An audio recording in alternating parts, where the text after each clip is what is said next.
All right, welcome to TYT Interviews. We're going to have what I hope is one of the most interesting interviews we've ever done. It's with Sam Harris.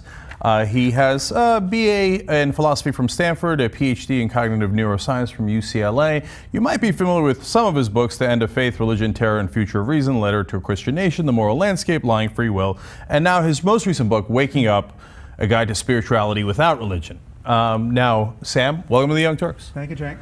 I really appreciate you coming in. It's going to be an interesting conversation, as I said, for a number of reasons. There are a lot of things that we agree on. I would say at least 90% of our views are probably similar, if not identical. And I think some people might be surprised by that. And there's some that we disagree on. And actually, the more that I've read your stuff, the more I realized the degree of our differences. Right. So that'll be interesting to talk about. And we want to air out everything. You asked our audience, hey, send in questions. We have to be honest with you guys. You see all these papers in front of me. We stopped reading after 75 pages of questions. Right. Okay, so there was a lot of questions for you, Sam. So let's start with the easy stuff, the stuff that we agree with on, okay? So obviously you've written a lot about religion. You're a well-known atheist, although you don't love that word for reasons that you've explained. On the topic of religion, I think we totally agree. You're against religion, I'm against religion, I'm against all the religions, you're against all the religions? Yeah. Okay, yeah. All right, great. But I think I know there are things we disagree about in that area, but yes, we are both atheists by any reasonable definition. Right. And having read some of your new book, actually, there was refreshing agreement there as well, okay? So I love that you're pointing out that spirituality and religion don't have to be connected. I've been tearing my hair out saying this for so long. Yeah. I don't have to subscribe to one of the religions to be a spiritual person, right? And just because somebody is spiritual, and I'm not that spiritual, but I think I'm open to it, and I have no problems with other people being spiritual. And just because somebody's open to spirituality doesn't mean that they believe in voodoo or subscribe to any particular religion. So I think you talk about that in an interesting way in the new book. Right. So now the parts that I think we disagree on is Islam and perception of Muslims. Okay, so broadly speaking. So let's start that conversation. Can we actually start just with the context for this conversation? Because I'm very happy to be talking to you, and I think we will have a good conversation. But I'm not at all happy with how we arrived here together, and I think there's something to be said about that, because viewers coming naively to this video won't understand, the context for this conversation. I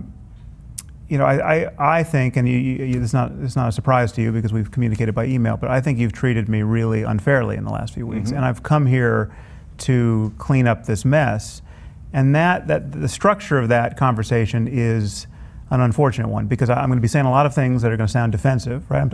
I'm taking, the slime of a few people who you've had on your show before me off of me, right? And that's an unfortunate just context for any conversation, because one, I'm going to have to say some critical things about these people. These are people I don't actually want to talk about, like Reza Aslan and this guy C.J. Worrellman, who you've had on your show.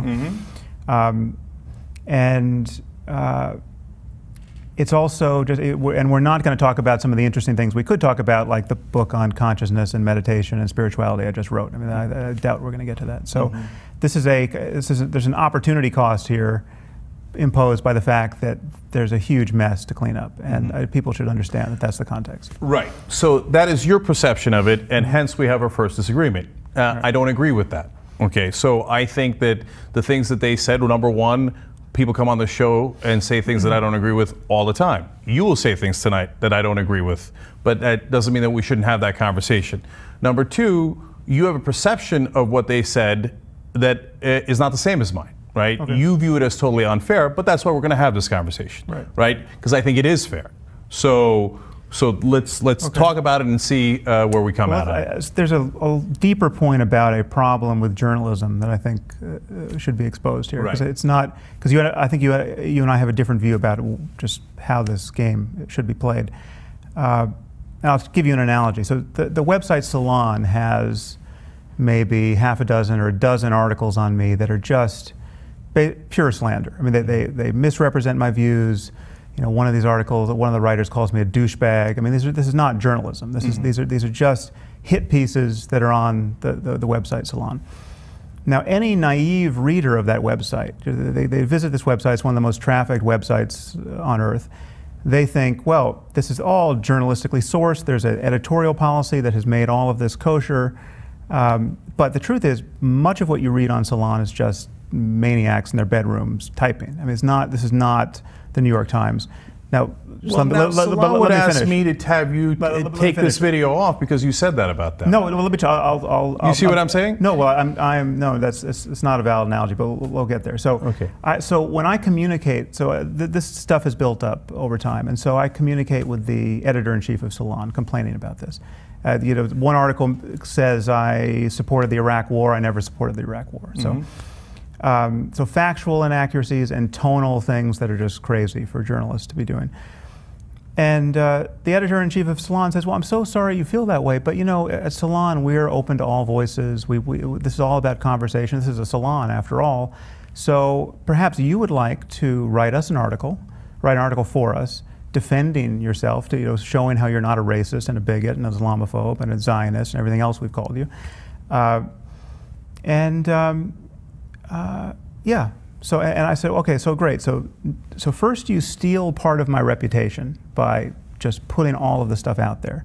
Now you want to steal some of my time by getting me to work for you for free, right?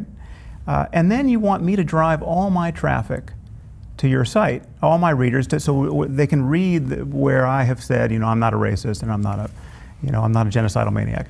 Now, does this sound familiar? Because this is the situation I feel like I'm in with you. And again, I'm not begrudging the conversation, because I think you and I will have a good conversation. But what has happened on your show in previous weeks, you've had this guy Whirlman, who's now, a well-established fraud and liar, and he's outed as a serial plagiarist. First of all, let's just be clear, though. The plagiarism charges came out after he was on the show. Yes, it's true. It's true. But it was obvious to me that this guy was lying about my views, and he's on your show unrebutted for whatever, an hour. Sam, you're here to rebut him. So look, let me answer some of those charges. But so let me just ask you one more question, and then you can answer. Right. What journalistic purpose is being served by having that hour of video online until the end of the world, where he calls me a genocidal maniac? He says I want to execute a nuclear first strike against the Muslim world. I want to kill people for thought crimes. What journalistic purpose is being served when that video stands on its own? They're not going to necessarily find this video in association with that. That's just going to be out there forever, and this guy has no credibility. So why keep the video up? So, Sam, you think that everybody's being unfair to you, so whenever you guys have a disagreement, you view them as being defamatory and malicious, etc. Yeah. But Sam, not everyone, but in this case. Now, you say incredibly outrageous things, like we should consider a nuclear first strike, right? We should consider torture. We should consider bombing things. So let's go one at a time, right? You say all these things. We'll get into the details. Right, and we are going to get into the details, right? And then you put caveats in there, right? Which is smart. You put caveats, but you say we should consider all these things. And then when people criticize that, you go, how could you? Well, but of course they're going to, Sam, even if you're right, they're going to criticize. Do you see what I'm saying? You have to expect that. Criticism is totally fair, and hard-hitting criticism is totally fair. I publish very hard-hitting criticism of other writers and other scientists and public figures. So I mean, the stuff I've written about Francis Collins, head of the NIH, is incredibly hard-hitting. There's no way he likes what I've written about him. But I was careful not to misrepresent his views. And if anyone ever catches me misrepresenting the views of one of my targets, I will be the first to apologize. That is a completely illegitimate way to argue. And now I can show you, so we're going to get into the details, I can show you how I'm being misrepresented by people like Reza Aslan and C.J. Whirlman. So, and when I argue against Reza in this conversation, I will be very careful not to misrepresent his views. I don't have to distort his views to show you what's wrong with them. And he has never honestly dealt with one of my views. Just to give you one example, in his interview with you, he said, I get all my views about religion from watching television. Right? This is a line sometimes he says, from watching Fox News. This is what happens when you know nothing about religion and you just get all your views from Fox News, right? Now, anyone who has actually read The End of Faith, my first book, knows that that's just ridiculous. I mean, it's just, this is an ad hominem attack that is not actually engaging my argument. And he's never engaged my specific arguments. And we'll get into the details, but I want to press you, and this is an incredibly boring part of the conversation. I don't want to stay here long, but it just seems to me that you have a responsibility for stewarding journalism into its digital future. And what Salon is doing is the end of journalism, as far as I can see. I mean, that is where journalism is going to die, where you see absolutely no burden to represent people accurately. But Sam, can't you see that Salon would then say that you're doing the same exact thing that you're charging them of? They would say, hey Sam, you're not seeing the entire body of our work. You didn't see it. You didn't see the nuances. You didn't see the other articles. No, I see what's said about me. So then you say that we're the end of journalism and we do defamation. We do all these different things that you've charged us. Well, that's not fair. And then they would come to me and you say, hey, Reza said things that are unfair about me, so that's a questionable video that you've put up because my guest said something unfair about you. And then Salon would say, your guest, Sam Harris, said terrible things about us. You should take that video down. I'm not taking any of them down. Now, it doesn't mean that you don't correct from time to time, Sam. So, for example, in one of our videos when we were discussing what you said, I slipped up and I said that you said it was a vast majority of Muslims, when you never said that. You said vast numbers of Muslims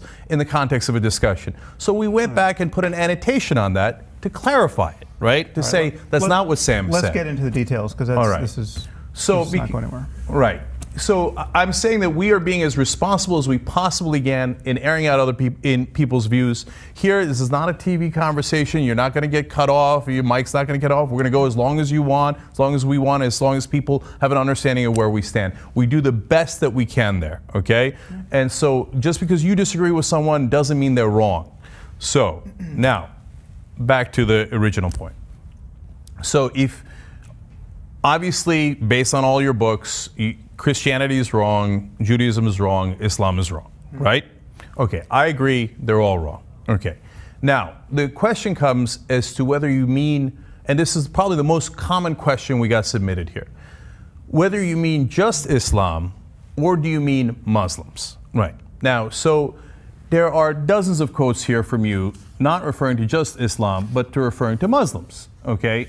So, if you want, I can go through them, let's just have the conversation. So okay, I can clarify what I mean here. So you don't just mean Islam, obviously. You do mean Muslims, right? Well, so when I talk about Islam, I'm talking about a set of ideas and their logical and behavioral consequences. Now, these ideas wouldn't matter if nobody believed them, right? So in every case, I'm interested in the numbers of people who believe specific ideas to the extent they actually believe them. So there are people who sort of believe what they say they believe. There are people who don't believe it at all. There are people who don't read the books. There are people who would bet their lives on the truth of every word. There's a whole range of cognitive commitment to certain doctrines. So when I talk about Islam, I'm talking about a set of doctrines. I'm talking about the Quran and the Hadith and the example of the Prophet Muhammad as evidence in the earliest biographies. And this is a set of stories, principles, claims about the nature of reality. And there are 1.6 billion Muslims, and there are, in any given context, even in the context of a single jihadist or a single Islamist mind, there will be different levels of adherence to specific doctrines. So you could get, I'm sure you could get as devout a Muslim as you're going to find anywhere, and you say, you make a list of all of the beliefs, that the sum total of beliefs in the canon, and there's some he's going to be sure of, and there's some he's going to be 50-50 on, right? So but to the degree that any proposition like adulterers should be stoned to death, or apostates should be killed, or women are less valuable than men, or you can get into paradise by dying in defense of the faith, martyrs get 72 virgins, whatever the specific belief is, I am concerned, one, to just criticize the doctrine where it seems like a dangerous doctrine if believed,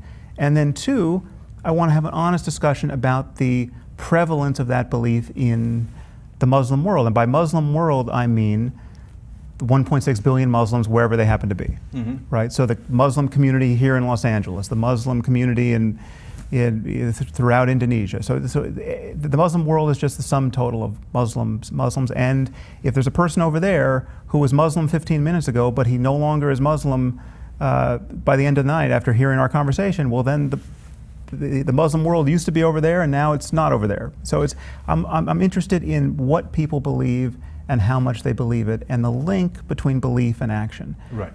So if you're talking about the doctrine of Islam, I think that you're not really going to get substantive disagreement from non-believers. Whether it's me, it's Glenn Greenwald, whoever it might be, right? Well, it's not true. I mean, so we should go into the areas of disagreement because, one, non-believers, for the most part, certainly secular liberals who have never really been especially religious, and don't really know what it's like to believe in God or paradise or any of these things. They believe that all religions are more or less the same. So to single out any religion over any other in any context is already taboo among these people, and it's a sign of some kind of animus towards specific people. And you feel this. I mean, I've seen what you said about my remarks about Mormonism and my remarks about Islam. Mm-hmm. Reza Aslan certainly feels this. He thinks all religions are equally empty. They're equally just a tissue of stories and myths and images, and nothing's inherently violent in one as opposed to inherently peaceful in another.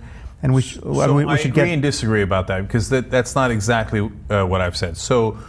I'm talking about. Well, that was the last thing was Reza's view. No, I know, but when you said that I see no difference between the religions, that's not true. So I think you make a good point about, for example, Islam or Christianity on one side and Jain's on the other side, right? So they are definitely different religions that teach different principles, and I believe that you can make value judgments about those, right? And say, hey, in Jainism, you're talking a more peaceful language, right? And so it is going to direct people in a different direction. That doesn't mean that no Jain can do anything violent or even do a holy war or do a suicide bombing. They can, but I understand that the ideology does not point in that direction. Yes, and it points in the opposite direction. It would be unthinkable to really justify jihad or suicide bombing by recourse to the doctrine of Jainism. It's just because the central message of Jainism is nonviolence. You have to be a vegetarian. You could not open a slaughterhouse and say, well, this is a Jain slaughterhouse.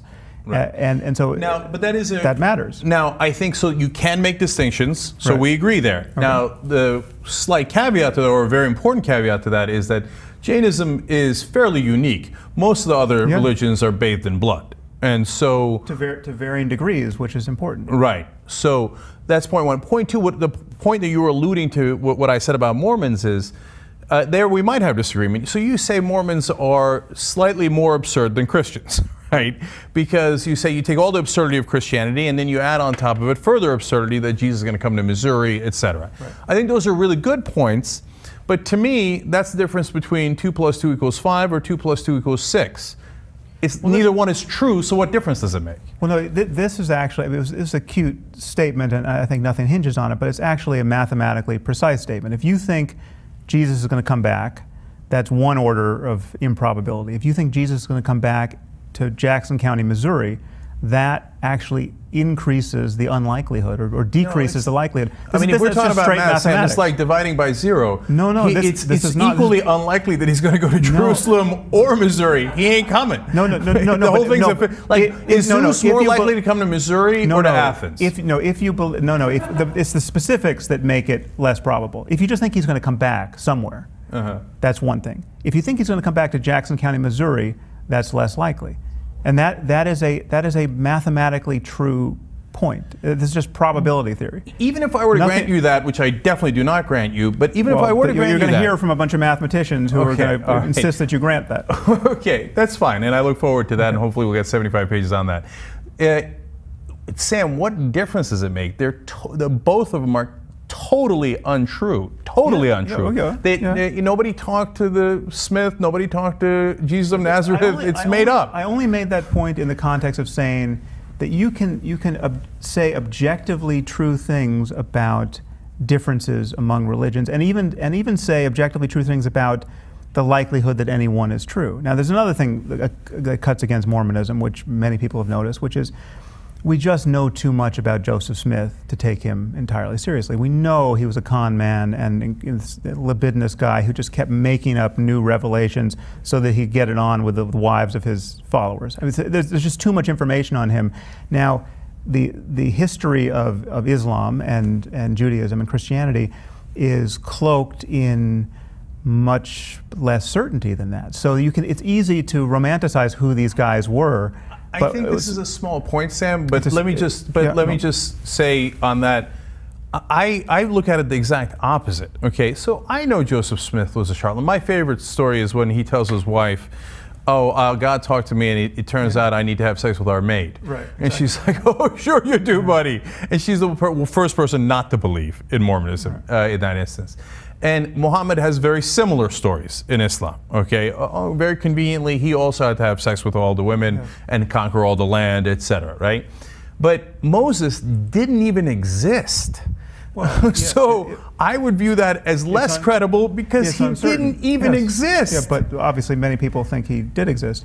It's just the more you push it into the well of history, it becomes you can just have your beliefs about the matriarchs and patriarchs be unconstrained by counter evidence. So you're ironically giving them credit because they're so wrong we can't disprove them. It's such a black box. Yes, it's a black box. Okay, so that's why I say it's a small point of difference. This is not important. Right. So now, but either way, Islam is totally wrong. The doctrine is wrong, etc. Now, the question of whether it applies to all Muslims is where we get into the disagreement. And you don't say all Muslims, you're very clear about that, right? And I can give you quotes on that as well, so the audience is clear. Sam never says all 1.6 billion Muslims, and you don't even say majority, okay? Well, but the irony here is that, so I've heard some of the things you've said, so let me just pull this in here, that I seem to be painting, and many people have said this since the Bill Maher interview,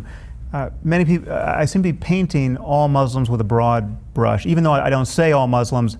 In talking about Islam, I'm basically disparaging all Muslims. And I'm generalizing unfairly based on poll results to the rest of the Muslim world. But the whole point of thinking about poll results is to generalize specifically to those percentages that answered the question one way or the other. So if you want to, if you run a poll and you find out that 30% of Muslims want 30% of Muslims in Indonesia want adulterers stoned to death, say.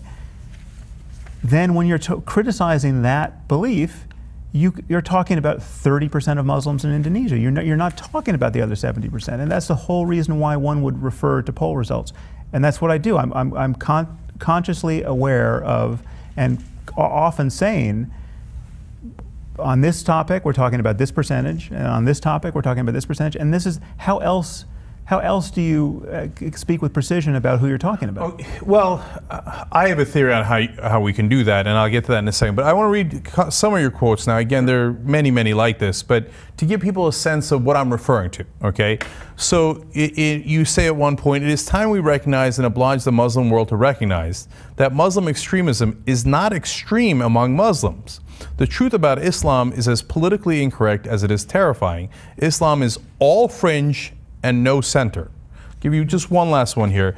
Unfortunately, in the case of Islam, the bad acts of the worst individuals, the jihadists, the murderers of apostates, and the men who treat their wives and daughters like chattel, are the best examples of the doctrine and practice. So that's among many quotes along those lines. Right. Sam, when people read those, can you not see that they, at a minimum, view those statements as giving people permission to generalize about Muslims? That you're not just saying Islam, you're not just saying fundamentalists, which is a point we often make. Right. You're saying they are the center of Islam. So when you say that, it seems like you're generalizing about Muslims. Well, let's unpack this a little bit. So on many of these points, you are talking about a majority of Muslims believing X. So you're talking about 75%. You're talking about, so if it's a belief that the Quran is the perfect word of the creator of the universe, that is incredibly well subscribed. Every poll I've ever seen on that puts that at 90%. Just wherever would be the same. It wouldn't be the same. It wouldn't be the same. Like, we can talk about those polls, but it's not. It's not in fact the same. It's half of that, right? But when you look at But again, there is variance on specific questions, and I will grant you that there is a difference between what people will say they believe and what they really believe when push comes to shove and they have to behave in certain ways. So there are people who will say, yes, I think apostates should be killed, and then there's presumably fewer people who would actually kill an apostate or celebrate the killing of an apostate. So there's a delta between professed belief and actual belief. But my point here is that we use this word Muslim extremism as a kind of euphemism. I mean, extremism, it's a misstatement, because extremism suggests that there's only a tiny percentage of people who would subscribe to these views. And that on virtually no question do you ever get a tiny percentage. So it can be the most extreme question. Do you want thieves to have their hands and feet cut off? Do you want people killed for adultery? Whatever the question is, you're never getting 3% or 5%, with the possible exception of some of the former Soviet states that have a Muslim population. You are not getting, when you ask these questions in Egypt and Sudan and Nigeria, and you can't even ask them in Saudi Arabia, but Saudi Arabia, if you could, Iran, Iraq, when you ask these questions, you're getting even Turkey, right? Turkey, the secular, the poster boy for the success of secular Islam. You get percentages that are 30%, 40%, 60%. And yes, well, you'd have to look at the Pew results. Okay, so let's look at the Pew results real quick, okay? So now you brought up things that are important. That's why we have to actually go to some of the specific numbers there. And the reason why we do is because, and I want people to understand this, so when you say like 90% of Muslims subscribe to Quran being the word of God, etc. Right. And then you talk about it in the same sentence as cutting people's heads off, it leaves an impression like, oh, all Muslims believe that. But let's be more precise. I want to address the other quote you just raised, though, because it's important here. You said that when I said some of the most extreme people, the people who are cutting people's heads off, are the best examples of the faith. It was something like that, right? Mm-hmm. Now, which is to say, this is a group like ISIS or Al-Qaeda is living in such a way that it is a kind of paint-by-numbers approach to the Quran and the Hadith and the example of the Prophet. It's not, this is a very straightforward, very plausible, very literal implementation of what is recommended there. You smite the necks of the infidels wherever you find them. You can take sex slaves. I mean, this is all stuff that Muhammad did. This is all stuff this is not stuff that the Buddha did. It's stuff that Muhammad did, right? So this is my claim. If we found a totally isolated people on a desert island and we gave them the canon of Islam, the Quran, the Hadith, the biography of Muhammad, and said, here, this is all you need to know, okay? Live by these principles. And then we came back in 1,000 years and they were living like ISIS. There would be not much basis for surprise. Now, if we gave them the polycanon, the canon of the teachings of the Buddha, and came back in 1,000 years and they were living like ISIS, there'd be reason to be flabbergasted. There'd be no obvious connection now between. You brought up like 8 things I got to respond to. But let me. But now the island. I'm going to get back to the numbers. Let me just say that is what I meant by saying that this is the best example of the actual doctrines in practice, because it is taking all of this very seriously and literally. It's, yes, women are worth less than men. Yes, that is a literal. Yes, you can take sex slave. That is. So you have to ignore those passages. So I've got to address that. So listen, Sam, when you say that's the literal words in the Quran, that's why I left Islam, because I read that and thought that makes no sense at all, right? Well done. So, okay. Now, when you say, if you compare it to Buddhism, although Buddhists can be extremely violent and do bombings and beheadings, etc., but, you know, that island, they might or might not. It depends on your interpretation of human nature. Are we all just driven to do that no matter what the text says? But put that aside. Put that aside. It's a totally different point. Okay, put that aside. Yeah. But if you left them on the island with the Old Testament or the Bible overall, they would be just as violent as Muslims if you left them with the Quran. Let's deal with that claim. So, okay, it's very important, and I got to go back to the numbers, and I got to go back to a lot of things, but it's very important that we understand your thoughts on that. Yes. Okay. Do you think that... go ahead. Let's deal with that claim, then we'll get back to the numbers. Okay. So the claim is that the scriptures of Judaism and Christianity are just as violent as the scriptures of Islam, and therefore just as much of a liability, right? And there are a few reasons why that's not true. Now, it is true to say that the Old Testament, the Hebrew Bible, is the ugliest, most theocratic, most barbaric of all these texts, right? So it's worse than the Quran, in my view. That's right. However, there are differences that explain why Jews are not living like as prescribed in Leviticus and Deuteronomy, and why they may never have really quite lived that way. First of all, some of the recommendations are clearly contextual and specific to what Saul was supposed to do to the Amalekites, and they're not generalizable to the future of humanity in quite the same way that Sam, that seems like an incredible excuse for it. No. It says I'm not excusing. Kill all of them who do not believe in the God of Israel. Kill them all. Let me finish. I'm not excusing. I've already conceded that it's the most barbaric book, right? Okay. I'm trying to explain why it is Jews find it so easy to rationalize not living by the lights of this text. Actually, let me give you. Let me just talk. This is very important. So we just got to dig deeper. It's the most barbaric book. One crucial difference, apart from differences of the sort that I just mentioned, the crucial difference is there's no clear notion of paradise and hell. There's no promise of martyrdom. There's nothing. You're not going to get the 72 virgins if you're a Jew. There's not this. No, but there is punishment. When Saul does not kill all of them, then God strikes him down. But there's no basis for this ecstatic death cult where you want to get to the other lives. Saul was told by God that he should commit genocide on the Amalekites. And when he did not, God punished him.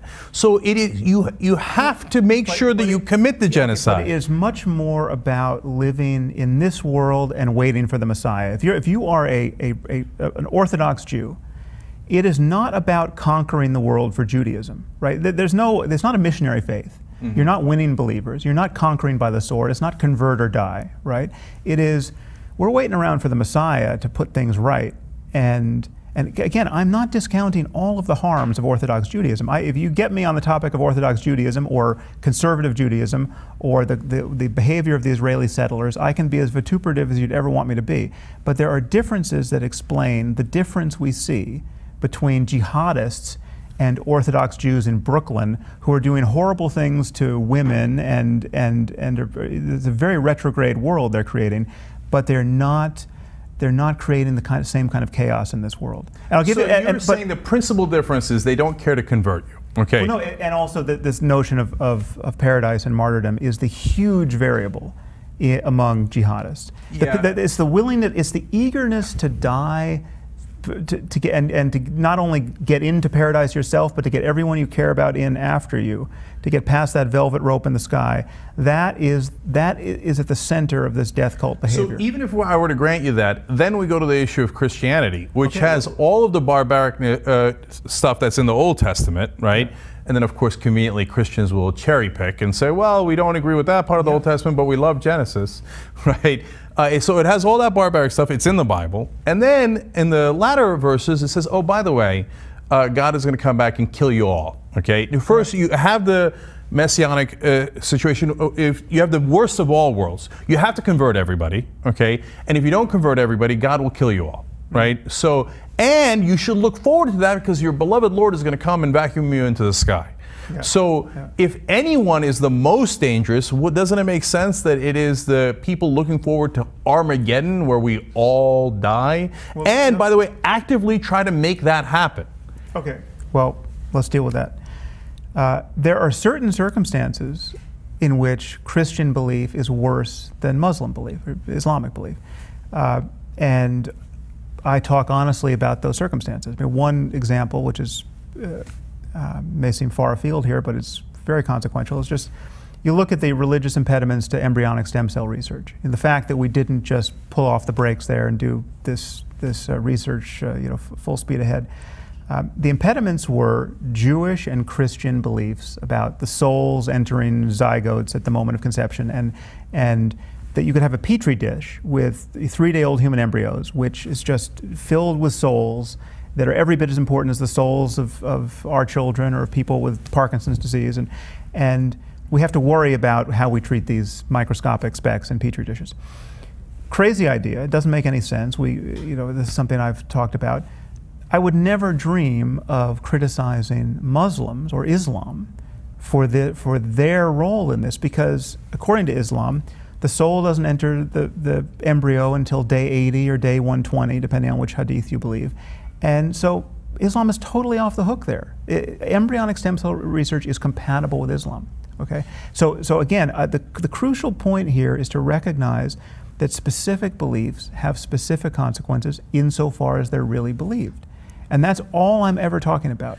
Sam, when we talk about the difference between Islam and Christianity, let's talk about it. Okay, so there are circumstances where it's worse. You frame, in so much of your writing, you frame Islam as it appears irredeemable, whereas Christianity is just as violent and perhaps more dangerous because they look forward to and want to execute Armageddon, right? And have tried in the past and are also currently trying. You're being too loose with Christianity. Christianity is not just as violent. Christianity has a history of extraordinary violence, right? By far, historically, the most violent religion on the planet. Well, that I don't know what you're lumping into the Christian bin there, but that's debatable. But let's just talk about the centuries of... Muslims didn't start the 2 world wars. Muslims didn't do the Holocaust. Muslims didn't do the Inquisition. They didn't do the Crusades. Of Christianity. The world wars were not because of Christianity. That's complicated. When Christians do it, it's complicated. When Muslims do it, it's not complicated. No. It's because of Islam. No. Okay, so this is another thing that we have to deal with. I am never blaming all Muslims for all the bad I'm never blaming Islam for all the bad things Muslims have done in history. I'm only blaming Islam for the things Muslims have clearly done on the basis of the doctrine of Islam. Okay. And so too with Christians, and so too with Jews and Buddhists and everyone else. And you have to be precise here. So for instance, you mentioned the Buddhists who are cutting people's heads off, right? You must be talking about the Buddhists in Myanmar. This. Now, there is no connection between what they are doing and the doctrines of Theravada Buddhism. There is just none. So what they're doing is horrible. What they're doing is an instance of tribal violence. It is, and the connection to religion is there because the differences between Buddhists and Muslims is defined in terms of religion, right? It's not. It's. I mean, there's probably an ethnic difference there too. There certainly is. But this is tribalism. It's xenophobia. It's hatred of the other. But it is not cashed out by the doctrine. It's not being inspired by the doctrine of Buddhism. It just isn't. But then you're saying when Buddhists do it. Wait, hold on. When certain Buddhists do it, I'm not going to blame all Buddhists because it is not connected to their doctrine. But when Muslims do it, it's not complicated. It is because of their doctrine, and hence we can talk generally and loosely about Muslims. No, I am not talking generally and loosely about Muslims. And if you catch me doing it, then we just have to go into the details. So. I'm only there are Muslims who do horrible things, and it has nothing to do with Islam, right? They're just people. People do horrible. If a Muslim robs a liquor store, it's got very little to do with Islam, right? Very true. You know, and especially if he just grabs a package of bacon on his way out as well. I mean, it's not Islam. Another reason I left Islam. Okay. Bacon is God's food. Yeah. So all I'm asking for. And I will concede that because I've gotten so much opposition on this point that occasionally I'm pretty strident in how I answer this, all I'm asking for is honest conversation about the logical connection between ideas and behavior. So then let's go back to the idea of Christians versus Muslims, because I hope we're in the midst of that honest conversation. Yeah. So Christians, and I'm not saying you do it, and I'm curious what your take on this is, but I hear all the time from defenders of Christianity and from other atheists, but who happen to be born Christian, because we all get wedded to our identities and secretly want to defend it no matter how much we're atheists or agnostics. So they say, well, Hitler doesn't count because he wasn't really Christian, right? Except not only do we have the famous story of Gott mit uns on all the Bible on their belts that says God is with us, but Hitler literally said, I am doing the Lord's work, and that is why I am getting rid of the Jews. Right. So why, but that doesn't count. Okay, well, no, so then I would ask you this, because you actually specifically talk about when Muslims say that they're doing it for Allah, why don't we believe them? We should take them at their word. So shouldn't we take Hitler at his word that he is doing the Lord's work on behalf of Christianity? Well, actually, Hitler is often unfairly described as an atheist. So the Christian opponents chalk all that up to atheism, Hitler's atheism, because they don't really consider him a Christian. Now, Hitler spoke about Jesus in his speeches. Whether or not he was motivated by Christianity, I think, is debatable. But what is not debatable is that the anti-Semitism, which he got into his, drank with his mother's milk, and which was more or less universally subscribed in Germany for decades before the final solution, that is absolutely the product of 2,000 years of Christian fulminating against the Jews, despite the fact that Jesus was Jewish and all the apostles were Jewish. Unbelievable. So, but your Lord was a Jew. The hatred of Jews, right, is the product of Christianity, and the genocide of Jews in Europe was absolutely the product of Christianity. And I've written about this. I've spoken about this.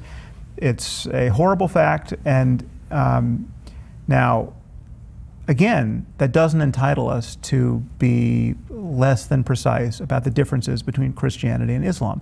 And I will grant you that there are circumstances in which, given the right conditions, all of a sudden I'd be more worried about Christian dogma than Muslim dogma or Islamic dogma.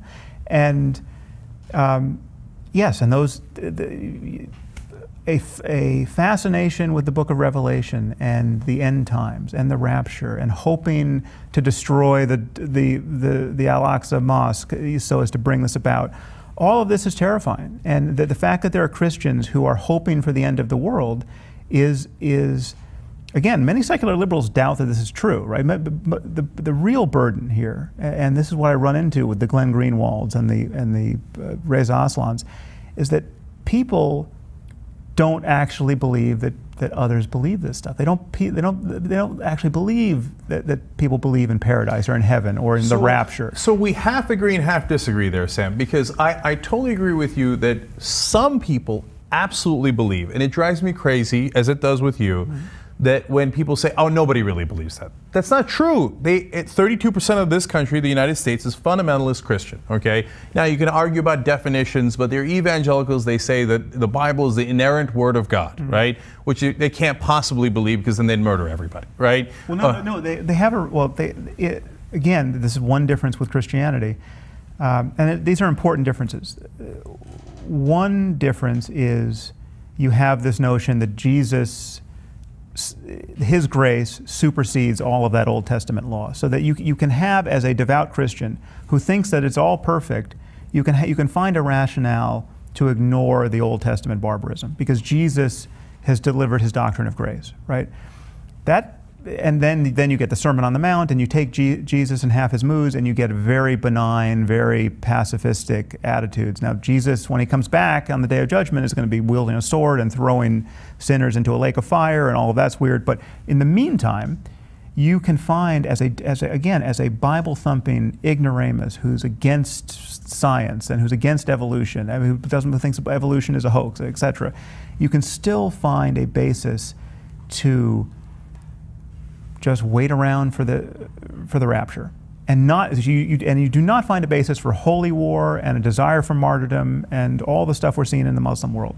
You just don't. You even said in some of your writings, and again, there's a pile of papers here, and I wish I could find the exact quote for you, but I think you'll remember it, that there's, of course, in the Bible, there's the famous line of give unto Caesar what is his and God what is his, right? A very important line. Right, very important line, and that's part of what you're alluding to.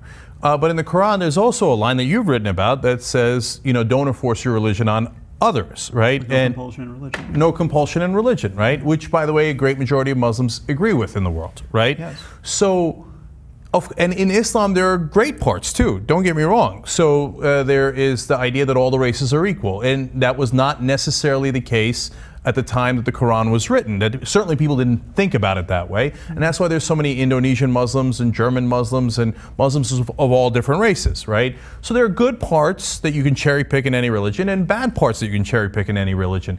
So that's why I'm not getting why you I think, seem to think that Islam is irredeemable, whereas Christianity is redeemable. Well, let me say I hope it's not irredeemable. We have a lot riding on the prospect of redeeming it. So I'm under no illusions that we're going to convince 1.6 billion Muslims to be atheists. So it has to be redeemable. So and you know, I'm in dialogue with someone who I consider to be a genuine Muslim reformer now, Maajid Nawaz, about just what is the way forward for the reformation of that all of us are waiting for in the Muslim world. So that's not my view that it's irredeemable, or at least that's a very bleak picture. But again, we have to be honest about the difference between Christianity and Islam here. And but I'm not seeing it. I mean, we just had a whole conversation about it. We're not done. We're not done. So okay. One very important piece here is the example of Muhammad and the example of Jesus. Muhammad was not a hippie who got crucified. Right, Muhammad was a conquering warlord. Muhammad's ethics, his life course, has much more in common with Alexander the Great or Genghis Khan than it does with Jesus or with Buddha or with Mahavira or other progenitors of the world's, quote, great faiths. Yeah, but Jesus wanted to conquer the world. He just sucked at it. No, well, that's one way to say it. But he was not ordering people's heads cut off. He got crucified. Have the power to. Well, no, you're reading that into the situation. But I'm saying the ethic you get out of Jesus. The Sermon on the Mount doesn't give you, okay, let's cut the heads off of those 300 Jews and let's take sex slaves. Right? If you want to cherry pick the good parts of the Bible, there are plenty. Yeah, but there are plenty. But the bad parts are not as extensive. It's much easier to cherry pick the good parts. No, we just talked about how the bad parts are extensive, if not worse. But let me just tell you the difference here. First of all, the Bible is a vast and vastly self-contradictory book, right? Yeah. So the cherry picking is made so much easier by the fact that there's no way to there's no truly central message, and especially if you're taking the Old Testament and the New Testament, and you can forget about half of it very easily. It would take you a month and a half to read the whole thing from cover to cover. The Quran is a much shorter, much more streamlined book, and it has a central message which is very much in harmony with the example of Muhammad. It is not the central message of the Quran, arguably, certainly a central message, is you should spread this one true faith to the ends of the earth, and you spread this by conquest, not conversation. It is convert or die, or if you happen to be a person of the book, you can live as a dhimmi. Now so Sam, that's a very important distinction though, because the Quran says don't touch the Christians and the Jews, they're people of the book. And of course, it's also wildly contradictory in different parts. And there's a very legitimate case to be made that when they talk about infidels, they're talking about the pagans of the time. Okay. And so... But that's cold comfort to 1.2 billion Hindus who are polytheists and just completely beyond the pale by the light of this doctrine, right? Mm-hmm. So... but I want to deal with your points. But the Christians want to convert them too, and if they don't convert them, it doesn't matter because they're all going to get blasted by God at the end. Okay, but that you know to be a fiction, and that's very different than waging war in this life against these people. Okay, the Yazidis are not being killed by the Iraqi Christians. Right, and there's a reason for that. But then when you get into the real world, Sam, instead of the hypothetical world of the doctrines, right? Again, in the real world, there's two things that are very important that happen. One, historically, Christians have cherry-picked the good parts at times, Martin Luther King Jr., Mother Teresa, etc., and they have picked hideous parts of the Bible for slavery, the Inquisition, the Holocaust, the anti-Semitism, and the list goes on and on and on. So historically, I mean, on Holocaust alone, let alone everything else I've mentioned here, Christians win. They have been the most violent. Okay, but again, you have to be more careful here because the Holocaust was not a straightforward and honest implementation of Christian doctrine. You can't look into the Bible and get a good Christian justification for the Holocaust. What you get with Of course you no, you can't. Of course it says kill them all that don't believe. Not for Christianity. No, it doesn't. It simply doesn't. First of all, it's in the Old Testament, which is in the Bible. It's people pretend it's not in the Bible. If it wasn't in the Bible, we just have the New Testament. Jesus and the central message of his teaching does not get you the Holocaust. There's not a straight line there. There is a straight line. It's like a total excuse to be honest. It's not an excuse. Well, but then look at the differences in the real world. Why aren't, I mean, this is practically a science experiment, right? You've got Christians in many of these Muslim communities that are being mistreated by the West, or being mistreated by the Israelis, or just living in very unlucky circumstances. You have Christian communities. You have Iraqi Christians, or you used to until they started getting killed and pushed out. You have Lebanese Christians. You have Christians in the West Bank and Gaza, presumably.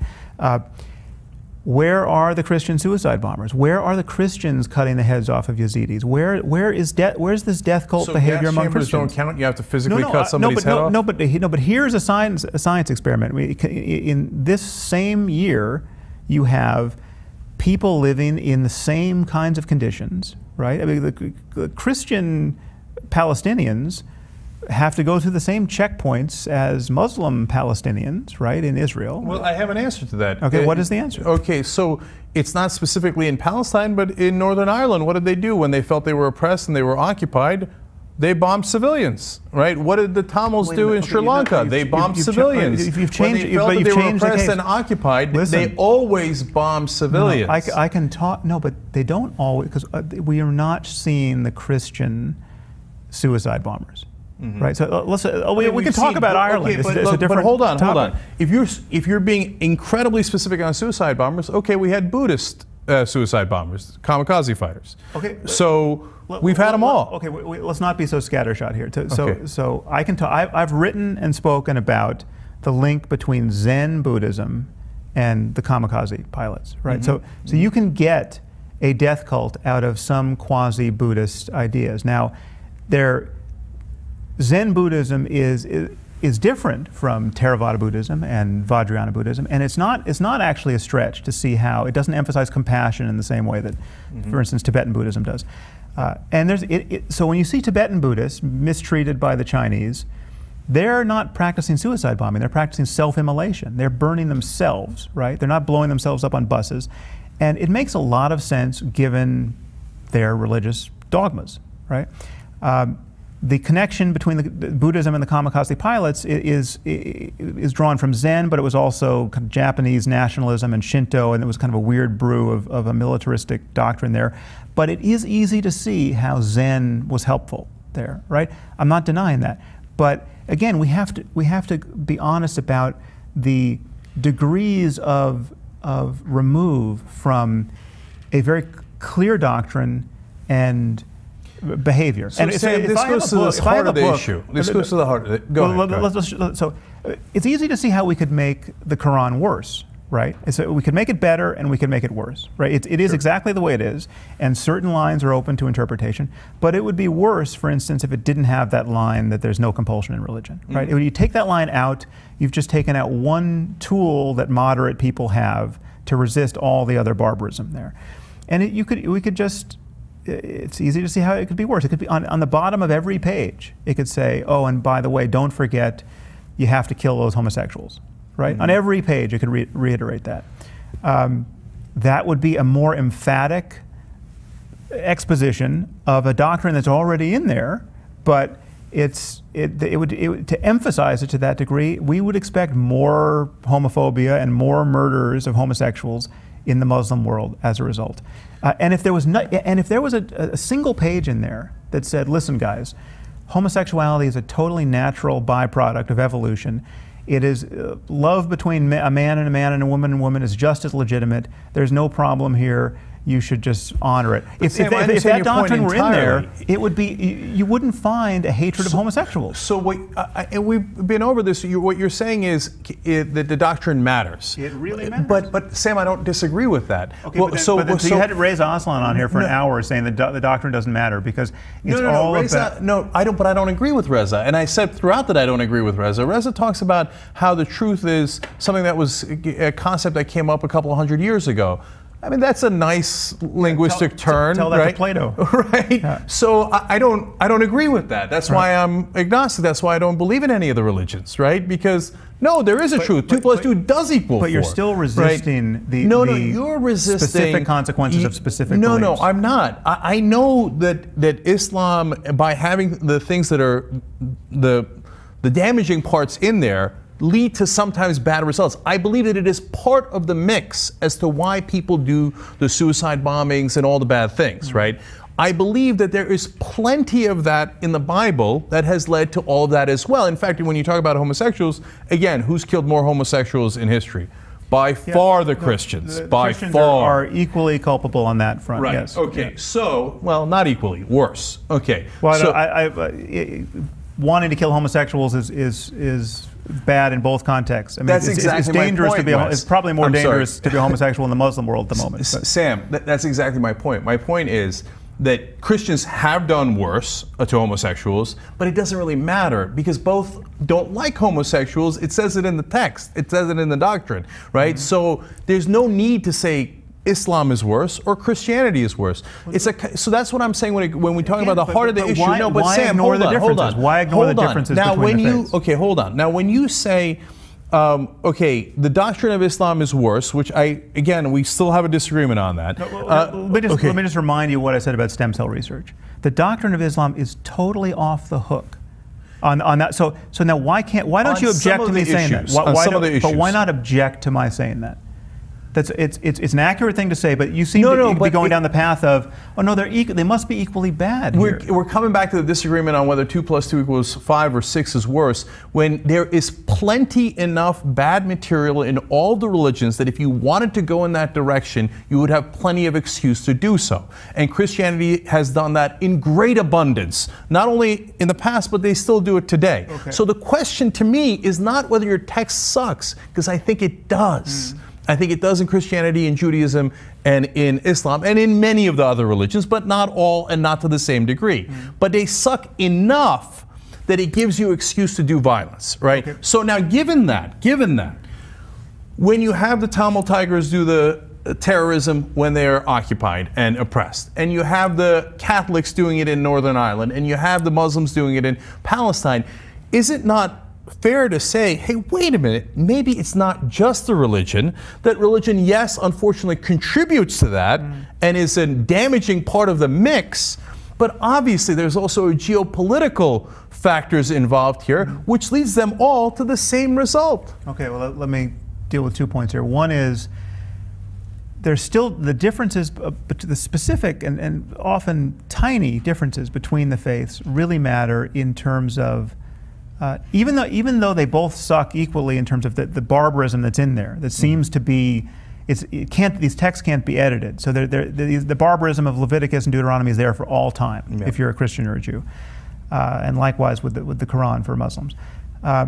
But because of tiny differences in theology, the different groups have different tools available to them to ignore the barbarous passages for all time. So for instance, the line you cited from Matthew, render unto Caesar that which is Caesar, and unto God that which is God's, that is a huge and long lever that you can pull to just separate politics and religion. It's just render unto Caesar what is Caesar's, okay? It's just religion's over here, politics is over there. And that it does immense work for some certain number of Christians. There is not the same logic of separating man's law from God's law in the Quran and the Hadith and the example of Muhammad. There just isn't. This is a huge problem.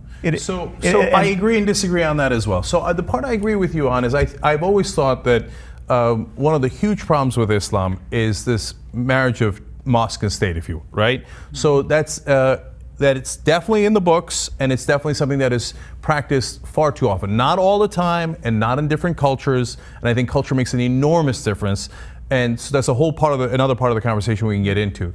But at the same time, Sam, if you were right that it was so central that you couldn't do without it, well then, we've talked about how other religions have done equally terrible things, if not worse things. But let's talk about whether Muslims can do great things, good things, and things where they cherry pick the good parts and not the bad parts, right? So, for example, the Ottoman Empire, one of the largest Muslim empires in world history, of course, right? So did they kill all the infidels? No, they didn't, right? Did they kill a lot while they were conquering? Sure, as any conquering empire does, the Roman Empire, the British Empire, etc., right? But they were incredibly open to the different religions, and they in fact would give autonomy to the different parts of the Ottoman Empire as long as you paid your taxes. Okay, you got to pay your taxes, otherwise they'll come and kill you, right? But if you paid them, they don't care, and they give you autonomy to do whatever you want. So, and the original Arab Empire that was the rise of Islam was more liberal, was more scientific, more advanced than the Christians were at the time.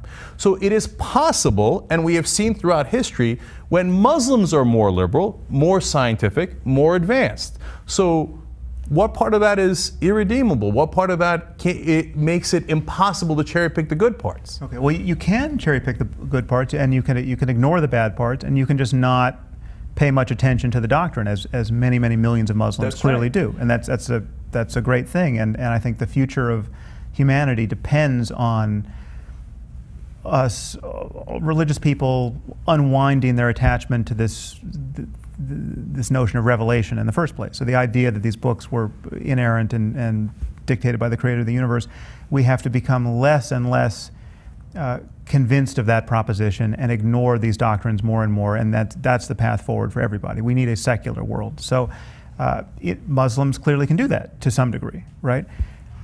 This history you allude to, this is increasingly we're getting a politically correct and romanticized history of the ages of Muslim tolerance and how good life was for Jews and Christians under Islam when the Christians were barbarians in the Middle Ages and launching aggressive wars of conquest against the Crusades against the Muslim world. What you had were Christian barbarians attacking a highly cultivated and otherwise peaceful Muslim world. Okay, this is largely a fantasy. It's largely cooked up in the novels of Sir Walter Scott and Benjamin Disraeli. I mean, the idea of Andalusia and things being great for Jews. No. So that's also 50-50. Well, so if people talk about a utopia, that's crazy. They conquered people. We're not going to that here, but I'm just saying that people should be suspicious of how good life was. But the Ottomans did rescue hundreds of thousands of Jews from the Inquisition. Okay, now it was largely for probably business reasons and the empire and the maintenance, but they said, we'll take the Jews off your hands. That's a fact, right? Yes, but the problems continued, and Maimonides, it's often said that Maimonides recognized how great life was in the Muslim world, but this is just not true. He was in continuous flight from persecution, and he referred to Muhammad, I think, as the madman. So he was not a fan of Islam.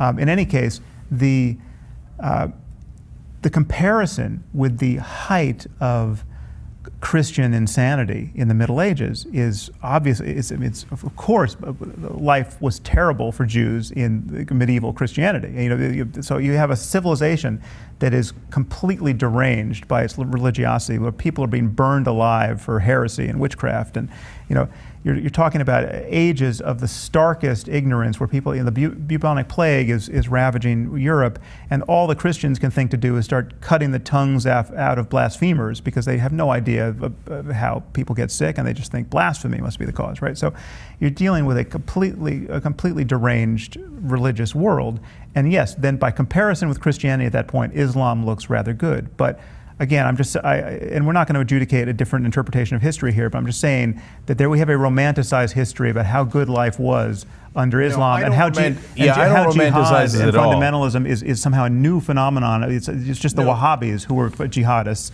and we've had 1,400 years of jihad. So that is a fact of.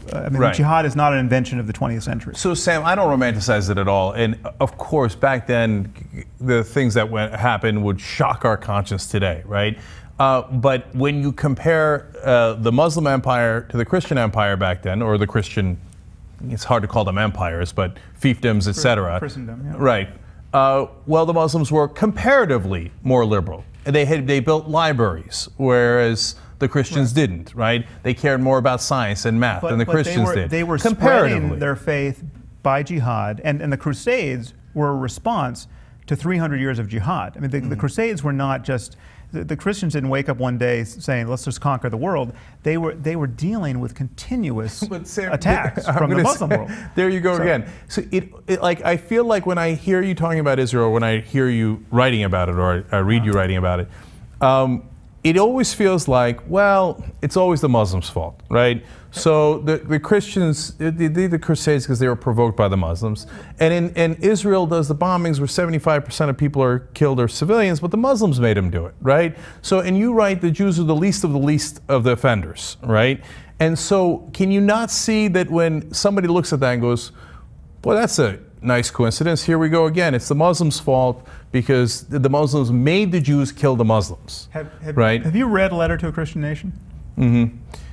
So I know. Did you see the kinds of things I say about Christianity? You know, I know that, Sam, right? So, but when you make the distinction that you do, where you say, well, Christianity, not quite as bad as Islam. Judaism, definitely not as bad as Islam. No. I'm just saying that there is one difference, and it's an important difference, is that neither Christianity nor Judaism, for reasons that are not so easy to describe, but they're there, neither has a straightforward doctrine of jihad as holy war. Mm-hmm. And Islam has a absolutely straightforward doctrine of jihad as holy war. But Sam, even the word jihad, so I'm not an apologist for it, where some people say, well, jihad just means an internal quest to find God, right? I'm talking about the holy war. Right. So, but it could easily be interpreted that way. If you want to cherry pick the good parts, it could be interpreted that way. It cannot easily. We absolutely have to convince 1.6 billion Muslims to interpret it that way. I'm with you there. Right. It's not so easy. Mm-hmm. It's not so easy historically. It's not so easy with reference to the example of Muhammad, and it's not so easy just reading the books. And the reason I keep coming back to that point is not to be a Muslim apologist or anything along those lines. It's to talk about the root causes of why we have the situation that we have now. Let's go back to politics and geopolitics. So that's what I want to eliminate, the idea that the doctrine makes such a difference, and we can't eliminate because we don't agree on it, but from my point of view, that the doctrine is so bad in both cases, and potentially good in both cases, that is not the determinative factor. Like you say sometimes, well, if the Muslims could do whatever they wanted, well, they'd kill everybody. They might do a genocide based on what they have said, right? The Palestinians, etc. Whereas we know the Jews won't, because they don't kill all the Palestinians, because they can, but they don't, right? But the Muslims also ruled the world, and they didn't kill everybody. And in fact, the Christians did kill or tried to kill all the Jews, and the Muslims didn't. So it couldn't be the doctrine alone. It just can't be. No, the doctrine of Islam contains, as we've described, this notion of dimitude, where the people of the book can live in an apartheid state subjugated politically and economically by their Muslim overlords. That is, if it didn't have that that's different than killing. You're talking about Christianity in America today. We have a Sharia law with the Supreme Court where 5 Catholics say, no, you shall live under our interpretation of Catholicism. Okay, that's a lateral move we don't have to make. That's not the. I'm answering your question. There are overlords. That's why I made that point. The doctrine of dimitude is different from a doctrine of genocide, right? This explains why the Muslims didn't just kill all the Christians and Jews under their power, right? They have a doctrine which gives them a reason not to, right?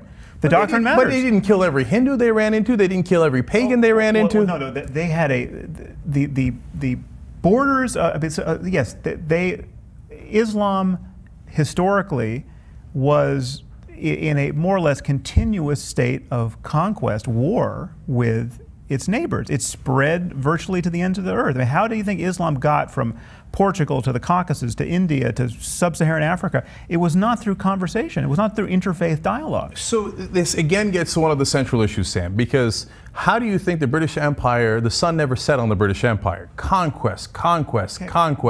So all, the Portuguese, the Spanish. Changing the topic of conversation. No, we're not saying changing other it. people haven't. Okay, but again, don't be confused about what I'm saying. I'm not saying that Sam, all let me finish wars are that point. No, let me finish that point because it's important. So my point there is, Sam, that whenever the Christians do it, and they do endless conquests and endless wars, we find excuses. Well, I mean, it's not necessarily exactly because of Christianity. It's complicated, which is actually true. It is complicated. It's not just because of Christianity. But when Muslims Muslims do it, we don't say, or you don't say, it's complicated, that there is a great number of reasons. There's political reasons, there's cultural reasons, there are doctrinal reasons. You say, well, it's because of Islam, they are driven to conquest, but the Christians are also driven to conquest, but they're driven to conquest, and that's why they do it. And it appears, and correct me here, because this is important, it appears you're saying that if not the only reason, the predominant reason why they do it as opposed to the Christians and everyone else. There are circumstances where Christians are behaving badly and it's purely the result of their Christianity, right? So Christians who go to sub-Saharan Africa and preach the sinfulness of condom use in AIDS-ravaged villages are doing something absolutely horrible that would be unthinkable but for this crazy Catholic dogma against contraception, right? So this is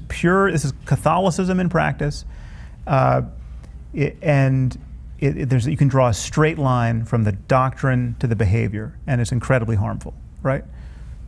Yep. That's an example, right? Yep. Now there's other things that Christians or Catholics happen to do that are bad, where you can't connected to doctrine. It's just people behaving badly who happen to be Christian or Catholic, right? And there's things that are in the middle where there is some loose justification based on doctrine. So it is complicated for Christians, but it's also, you're saying, complicated for Muslims. It's potentially totally complicated for Muslims too. Okay, great. So there are circumstances where you can say, oh yeah, there's a massive political, economic contribution to this problem, right?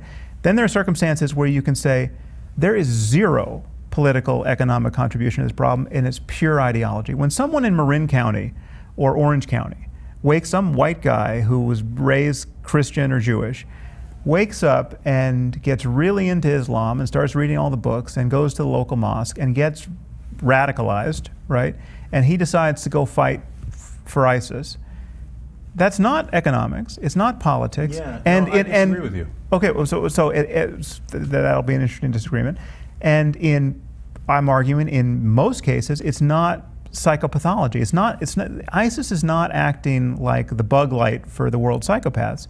There's an ideology of, we can call it radical Islam, global jihad, which is very captivating to a certain type of person, and it is almost perfectly designed for export. You don't have to be affiliated with Al-Qaeda or anybody to get the full meme downloaded into your brain, and it justifies a certain kind of behavior. If you really believe that this book is the perfect word of the creator of the universe, if you really believe that martyrdom is the straight and only truly straight path to paradise, bypassing the day of judgment, if you really believe these things, and again, most secular liberals doubt that anyone believes these things, and that's a real impediment to thinking clearly about this, but if someone really believes these things, these become rational acts. Going to fight for ISIS becomes totally rational. You don't have to be a depressed person that's hoping to die.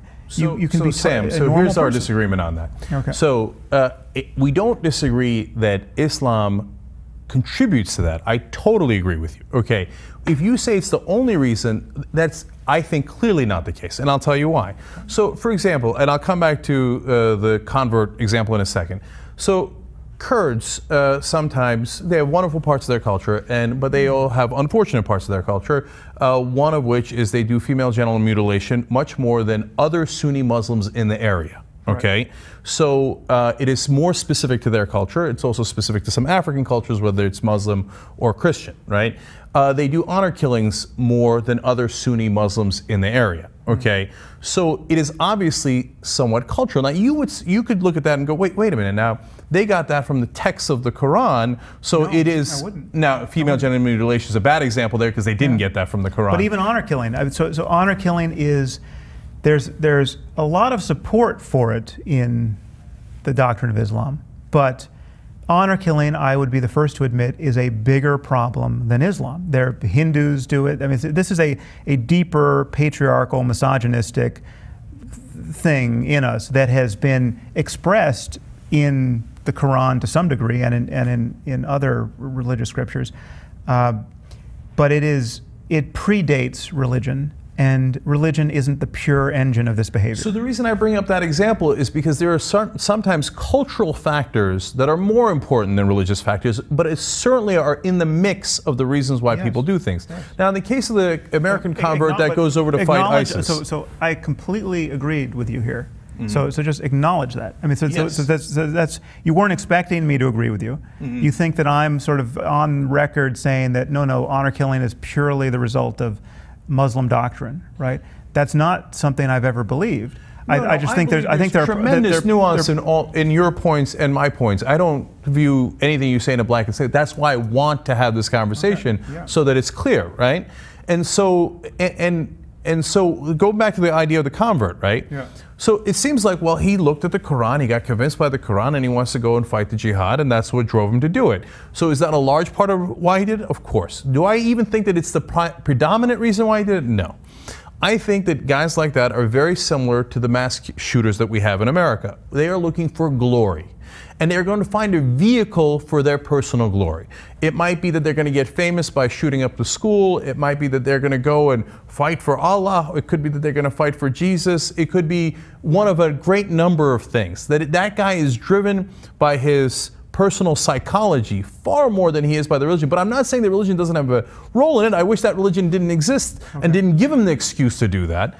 That maybe he'd find a different excuse. But I don't know about that. But it is definitely, again, a mix of factors. Okay, well, I would, that's a very hopeful belief which will not survive scrutiny of these specific people. So if you look at specific, mass shooters, right, you find, yes, there are people who want glory, but you also find a lot of obvious psychopathology in these people. These are not, for the most part, high-functioning people. And many of them are depressed. Many of them are suicidal, and they're just going to go out in a blaze of glory. That is not what you find with this phenomenon of global jihad. I mean, people have looked at this. Psychiatrists have looked at this. This is not. You can find very high-functioning people who have other opportunities, right? These are not people who woke up one day, they were so hopeless, they didn't see how they were going to get a job, they didn't love their family, they didn't even have a family.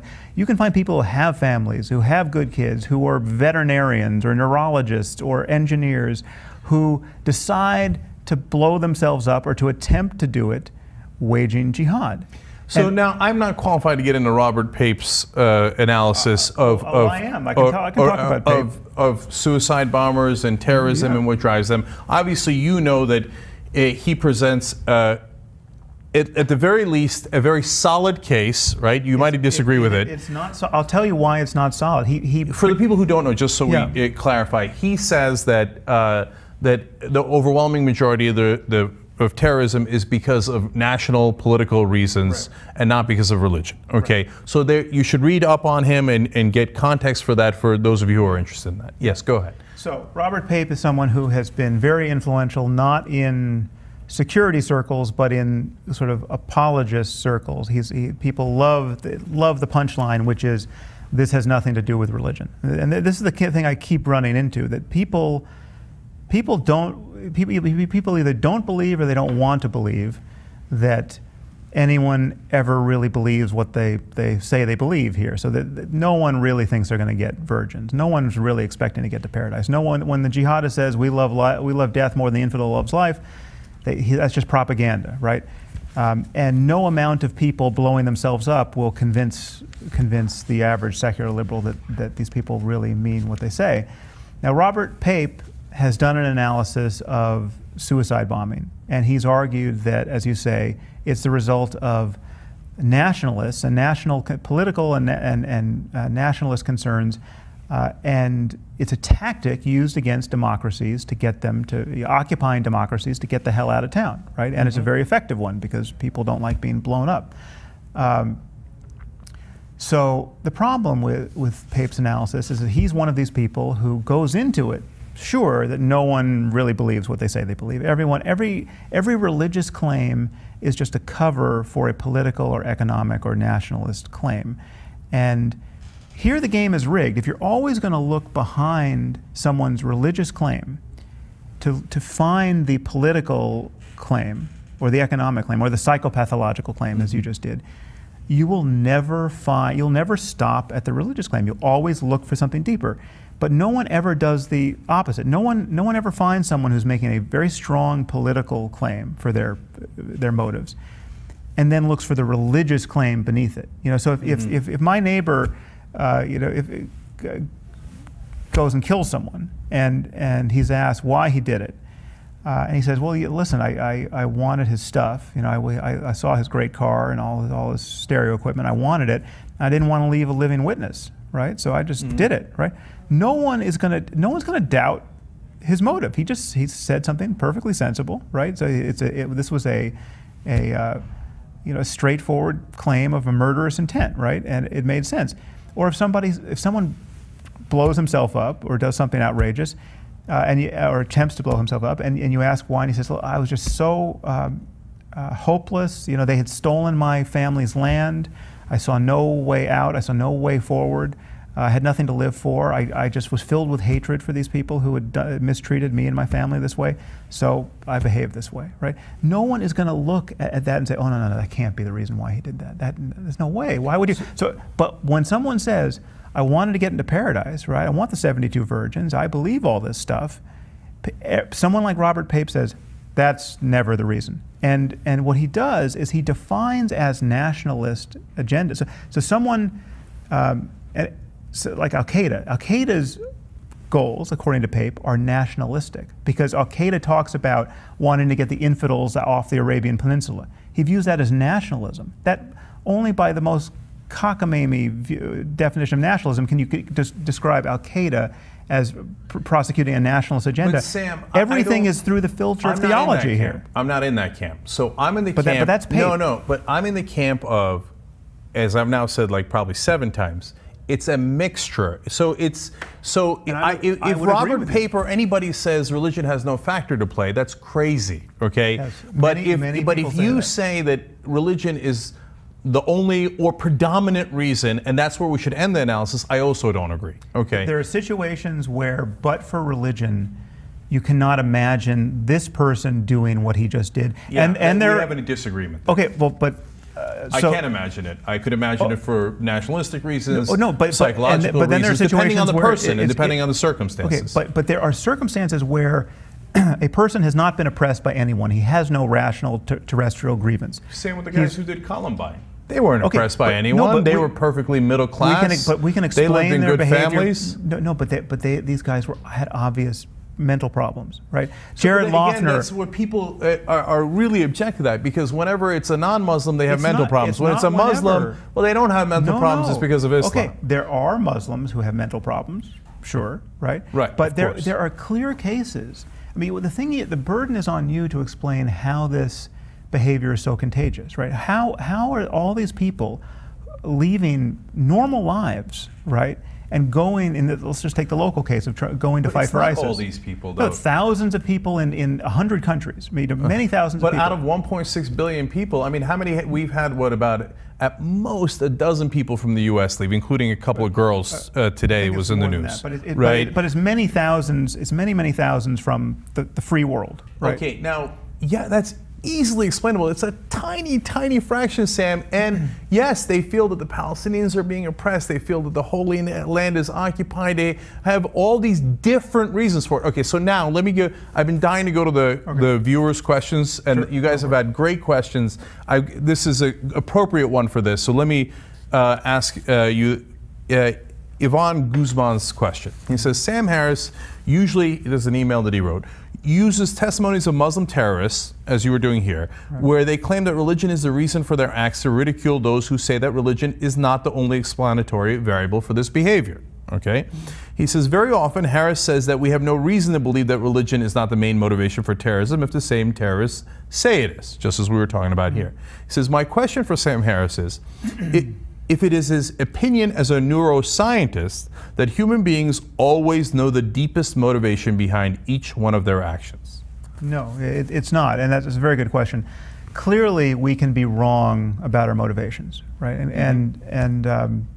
But when there are certain cases where it's more or less reasonable to suspect somebody is wrong, and so that we can set up an experiment where you are going to be manipulated by subliminal, priming, where you're going to think you did something for reasons where we know that the thing that tipped the balance is something you're just not aware of, right? So I give you a list of words, all of which have something to do with the ocean, ocean and seashore and shell and beach, and you look at these words, and then I say, oh, name a laundry detergent, and you're going to think Tide, or you're very likely to think Tide, you're not going to think whatever the other one you could have thought of. So, and you're not going to know, we could set it up in such a way that you're not going to know that that's why you thought of Tide, right? But when you're talking about a massive commitment of time and energy, when you're talking about explicitly represented linguistic beliefs, right, where these are conversations people have, these are books people read, these are things they espouse, and you're talking, and it's all is logically coherent given the beliefs, right? And it's highly illogical given the absence of the beliefs. Then simply asking people why they did something is usually the best way of getting information about why they're behaving the way they did. So it's like, why did, so, and so I'm 50-50 on that too. I don't often think that that's the case. But let me just Sometimes add, it is. No, but so it's like, why, whatever, But Sam, we have to at least be fair about that, right? So if you say it is often the reason why people do things, so then you have to say when Hitler says, I did the Lord's work in killing the Jews, right, you have to say, you have to take him at his word. He did it because of Christianity. But actually I wouldn't though. Even I'm using that as an analogy, and I don't think that's fair. It's a bad analogy. I can give you an analogy where it's crystal clear for Christians. That's just not one of them. There are Christians who do absolutely outrageous. If you roll back the clock to the Middle Ages where they're burning heretics alive, right? There are Christians who again, it's not such a straight line from the Bible, but it's a straight line from the underlying belief of believe the right things about God and Jesus, or you're going to go to hell, right? Mm-hmm. So a belief in hell is actually very, very dangerous, and because just think about this: if I thought that my neighbor was torturing children in his basement, right?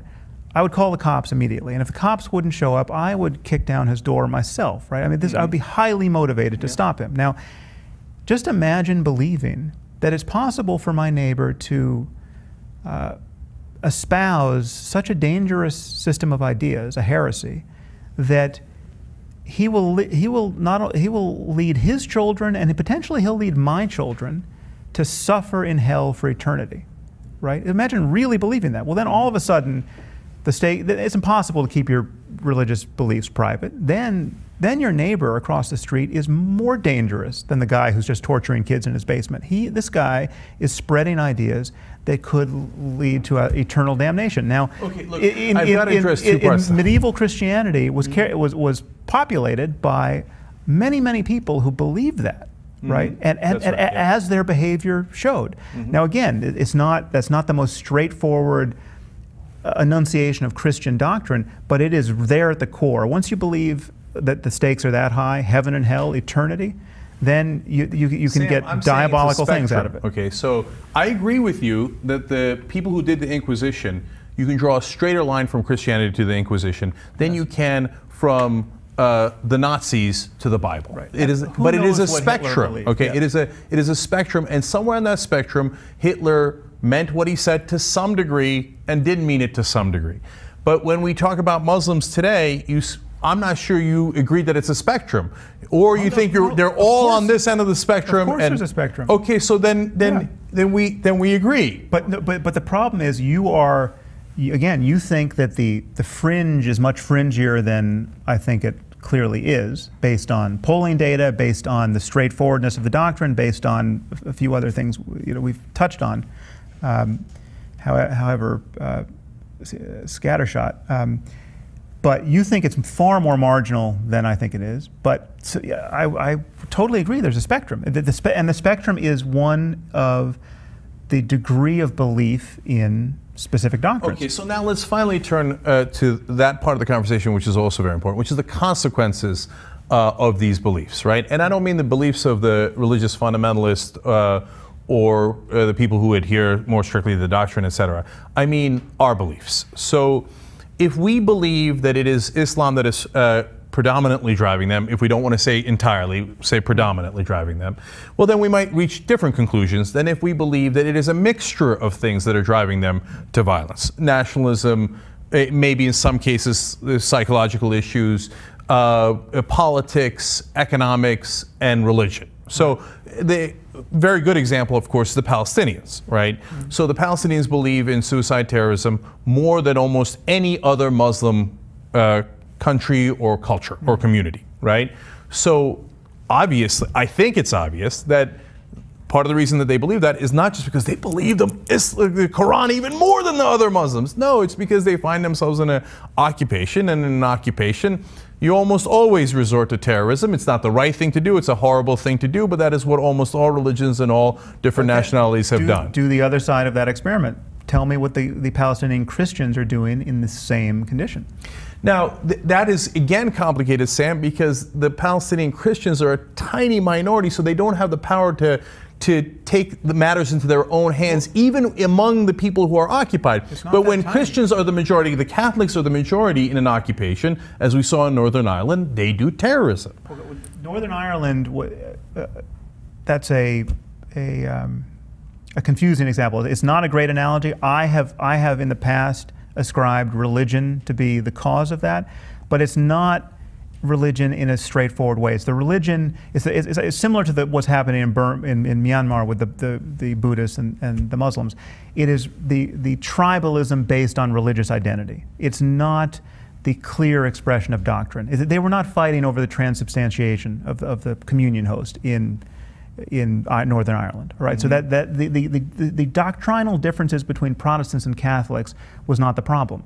But the identities were the problem. And so religion was not helpful, but it's not the same kind of straightforward implementation of ideas. So, but wait, it seems almost a perfect analogy to the Palestinian situation. The problem is identity, right? So one side says we're Muslim and we're Palestinians, the other side says we're Jewish and we're Israeli, and they butt heads forever, and the Palestinians feel oppressed and occupied, and they resort, because of identity issues, just the same way that the Irish did and the Catholics did in Northern Ireland. Yeah, no, but I'm saying that the death cult behavior of suicide bombing is given immense impetus by specific beliefs, in this specifically the belief in martyrdom and paradise. Sam, honestly, you might disagree here, but isn't that a tiny difference, the manner in which they do the terrorism? Because we have shown that there was suicide terrorism in Buddhism, right? We've shown that there is non-suicide bombing terrorism among the Christians, the Tamils, the Buddhists, etc., right? So to me, it seems like that is not the largest factor. It seems like the largest factor is the same geopolitical situation they find themselves in. Well, no, because again, the problem is, so to some degree, we're just talking about the differences with which we weight these various factors. That's right. Right. So, but that has large implications, as we're going to get to. But the first thing to acknowledge about this convergence we're noticing here is that there are many people who fundamentally disagree with both of us here, and it's a problem. There are people who think that religion is just not a factor. Right. We don't agree with it. Okay. And you and I are going to disagree in specific cases about the contributions of psychopathology and the contributions of politics to certain instances of violence. That's right. Now, one, I think, great blind spot of liberalism, and I think you're certainly going to be blinded by this more than I feel I am, is the default assumption that people everywhere want the same things, basically, and they would be disposed to behave the same ways, with or without religion. Violent people are going to be violent, peaceful people are going to be peaceful, irrespective of their religions. And when you see people, a certain group of people, behaving really badly, they must have some good, easily understood reason for this. And therefore, most of the enemies we have, probably all of the enemies we have in the world, are enemies we've made. We based on our own missteps in foreign policy, we based on the history of colonialism, have made these enemies. And we whacked the hornet's nest, and now we're reaping the results. That is, in certain cases, true, but as a general matter, not true with respect to this phenomenon of global jihad, and that is a big difference, but a big difference in terms of the ultimate lesson. So from that's this another place where we disagree, because I think whacking the hornet's nest is clearly a bigger factor than religion, even in the extreme example of ISIS. Because if we hadn't whacked the hornet's nest, we almost certainly would not have had ISIS. So we can talk about that. It's not. I mean, that's a very, as I said in one of my blog posts. So if the lesson is, don't depose somebody like Saddam Hussein because worse things are going to happen, that says almost nothing about us. It says something very depressing about the state of the Muslim world. There are different ways that you attack a problem. And so Saddam Hussein was a problem. This doesn't mean that he should stay there forever, but there are different ways to address that. Now, if we had not overturned the apple cart, and we had done things like the Libyan action, which I was in favor of, okay, and that was the first thing that had happened. Arab Spring happens, Egypt goes to kind of democracy, which then backtracks partly because of all the things that are swirling around, Tunisia, etc. And then we get to Gaddafi and we depose him in the way that we did. That actually could have been controlled and it could have been contained, and maybe we would have led to a road down democracy because it was more organically driven by the Libyan people. But when you go in and you just knock Saddam Hussein out and you go, okay, we have no plans, Sunnis and Shias, have at it, right? Then you're going to create ISIS and you're going to create things worse than Al-Qaeda. So that is what I talk about when I talk about the spectrum, the mix, and why politics oftentimes is more important than that mix. So now let's go to the practical implications of what people are worried about your beliefs, right? So now, again, with all the papers, I want to give credit to the person who asked it, but I'm sorry, I can't find the exact paper there. But one of the people that emailed in asked, so look, you say that it's not Muslims, but it's the doctrine of Islam. But when you talk about profiling, one of the things that people criticize you for, right? Well, then if it's not a race, then how can you profile? And I thought that was an interesting question and one that I hadn't thought of. So I know that you throw yourself into that mix as a person who looks nominally Middle Eastern, maybe kind of. It's okay, I get that part. It's not that I look Middle Eastern, it's just that you can't obviously rule me out as someone who could not possibly be a jihadist. Right. Now, let me just talk about the basis for that. No, Islam is not a race, right? But so then how do you do profile? We've all been, so I've spent a lot of time thinking about security and violence and the logic of violence, the ethics of violence, and it's also just true that we have some very serviceable intuitions about who is likely to be an aggressor in any circumstance. You're standing on an elevator and somebody gets on, do you have to worry about this person or not on the topic of violence? We have good intuitions about these things, and we shouldn't, based on a politically correct desire to appear fair, deny that humans have intuitions on this. And so if I'm standing at the TSA line at the airport, and I look around, on any given day, 20%, 30%, 50% of the people there are obviously not jihadists. It's obvious enough that I'd be willing to bet my life that they're not jihadists. I can point to the woman who's 65 years old and just got back from Tucson, and she's got all her paraphernalia, all her kitsch, and she's talking to her husband, and they're in flip-flops, and I look at them, I hear their conversation, I get the whole gestalt, and somebody better trained than me could do a better job of this, right? Attention is wasted doing a pat down on these people. And now let me just finish, because some people are going to think what I've just said is completely insane. Right. You have to search their bags because anyone can put anything in a bag, right? But we have $10 worth of attention, and we can spend it any way we want. And if you spend $1 on these people, you are losing $1. I mean, it's just a bandwidth problem. We don't have an infinite amount of scrutiny, right? And so my sense is that if people are going to die at some point, I mean, if there's another airplane incident, now again, I was talking about profiling specifically in airports. If another plane gets blown up by a suicide bomber, I think political correctness will be part of the problem. We will have paid attention to people who were obviously not worthy of another moment's scrutiny. I've been in an airport where I saw a toddler from a family who everyone in this room would bet their life that this is not a family of jihadists, based on lots of micro cues, right? And based on some just statistical assumptions that were reasonable to make. And yet I see a TSA officer take this screaming little girl aside who's terrified to search her shoes. You know, this is something that Richard Reed did to us till the end of time, right? Yep.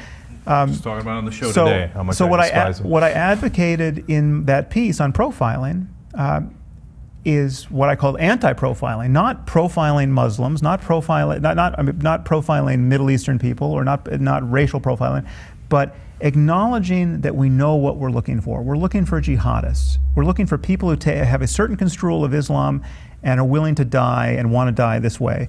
And then we have to look. The filter has to be: do these people stand a chance of being jihadists? Now, again, it's possible they could recruit, you know, Okinawan women someday, and then we have the problem of, wow, they beat our profile. They could recruit, you know, blonde octogenarians from Norway, right? But the basic fact is, we know that that's much harder to do. They're not doing it, and again, someone like me falls squarely in the profile. I don't get the short line in this situation. I understand that. So, and a lot of people will look at that and say, okay, look, there is Sam calling a spade, and he's being reasonable, et cetera. Now, let me disagree in a number of ways. Okay, so am I in favor of profiling? Yes. Okay. But the question is how you profile, right? Do you do it what factors do you do it on? Do you do it on race? Do you do it on religion? Which is actually, again, as we talked about in the beginning here, actually impossible in the case of Islam, because there's so many different races that are in Islam that you can't even do it based on that. Or do you do it based on actions, okay? And other things that we have seen that other terrorists have done. So, for example, 2 examples. One is, if someone is profusely sweating and they seem nervous, of course, check them more than the Norwegian grandmother, right? So that is a reasonable way to profile. That's exactly what you should be doing. You know why? Because I travel all the time, my family travels all the time. I don't want the plane to blow up, okay? Another thing that you could look at is, are they clean shaven? So you and I should get profiled more than people who are not clean shaven, in my opinion, okay? Because on 9/11, they made sure to shave before they went in so they wouldn't arouse suspicion. Now, that might be wrong, right or wrong as a factor, but I get that that could be a factor, right? But so if you're doing it based on specific actions, perfectly sensible. But if you do it based on religion, 1, it's not doable. 2, if you do it based on race, it gets my second objection. Even if you were right, which I do not agree to, okay, that is a good determinative factor. And I'll tell you why I don't agree with that in a second as well. It's that it has a second terrible consequence, Sam. It then says, for example, stop and frisk in New York. We are going to stop 96% blacks and Latinos. Now, could you show me some numbers that show that blacks and Latinos get arrested more often than whites in New York City? Yes, you can. Is it partly because they get stopped more? Yes, that's true too. But even if I thought they were more inclined to do the crime, which I don't believe at all, but even if I thought that, I still wouldn't stop and frisk them disproportionately. The reason is you separate the races and you make the problem worse. You make it an us versus them. And it is fundamentally unfair, and it splits us as a society, and that's not what we're about. So when you do it in this context as well, it has such damaging effects as on top of what we've discussed that I still wouldn't do. Okay, well, what I was recommending again was what I call anti-profiling, which is just not wasting time, obviously. So what you have in the TSA, and this might be changing a little bit because now we have lines where you can be pre-screened, you know, this global entry, where you're pre-approved. But what I was objecting to was the security theater of this obvious display of fairness, which is an obvious waste of time, right? Where we're all standing in line, taking our shoes off, watching. I mean, I've seen people forced to get out of their wheelchairs, people who could barely stand. It depends. Let me say why it depends on a couple of reasons. One, if you're talking about a 4-year-old, we've never seen a case of terrorism for a 4-year-old, doesn't mean it can't happen. I understand what you're saying, and I think that's a fair thing to do based on the actions of 4-year-olds. They've never done a bombing before. It would be very unlikely. No, what you're worried about with a 4-year-old is a family that would be willing to blow up a plane with their 4-year-old on it. Right, but if you're talking about a wheelchair, Well, I would actually check the wheelchairs more than anything else because it's filled with metal. So it depends, right? So, and in the Norwegian example you keep bringing up, okay, Norwegians don't bomb airplanes. But if you apply that across the board and said, okay, well, we can check Norwegians less in security matters, well, you would have let Breivik slide by, and he is one of the biggest mass killers we've had in recent memory, right? So it turns out anybody could be a mass killer. So it's not an efficient way of profiling. Action is much more efficient. Whereas if you were doing it on action, you'd say, this guy looks weird, his eyes are twitching, he looks crazy. You do it on everything. You take political correctness out of the equation, right? I'm happy to do It's just based on all of the statistical knowledge you can get in any moment, based on raw intuition. I mean, you want well-trained people in the TSA. You don't want people who, currently it appears to be a job. I'm sure the churn rate there is just astronomical. I don't know how long people hold these jobs, but it's not a high status job, right? So you would want, if you really wanted a good security apparatus, you would want well-trained, well-compensated people. You'd want like the people who do it for El Al in Israel, and they make no. There are no illusions about what's going on when you go. I don't know if you've been to Israel, but you go through Ben Gurion Airport, and listen. We don't want the plane to blow up, and we're not going to be necessarily polite about this. And we're going to talk to you as long as we want to talk to you, to find out whether we need to worry about you. The reason they're talking is because they want to see if they can see cues and clues. Yes, that I have no problem with. In fact, I've talked about how LL does it on the show before, okay, but and it's based on action. No, it's not just based on. I mean, that is a PC myth that is just based on action. It's based on everything. It's based on whether you've been to Pakistan. It's based on your passport, your nationality, absolutely your religion, the look in your eye, everything. It's based on whatever a well-trained person can get off of you in the split second or the hour it takes to vet you. So Sam, when you combine the things we've been talking about, one of the issues, and I want to move on to the other stuff which is even more dangerous, and we're at some point going to run out of patience, you and I and the audience, etc. Is that, okay, we talk about vast numbers of Muslims, as you talk about. You say it's mainly connected to their faith, so we have to be especially careful about them, right? And then we say, well, we should, if they, based on whatever it is, race, or they've been to Pakistan or whatever it is, we should look forward to profiling them, right? When you put all these things, that's not the best way of putting it, but they get profiled more than others do, right? When we put all these things together, a lot of people then come back and go, I mean, at a bare minimum, Sam, you are giving permission for people to generalize about Muslims. Okay, well let's and that's dangerous. In the words of Sandra Day O'Connor, when she was talking about a different topic about the dictatorship, even in America, Sandra Day O'Connor said this. Right. She said, "Let us avoid those beginnings so we could avoid those endings." Okay, and that seems like a dangerous beginning. It's a.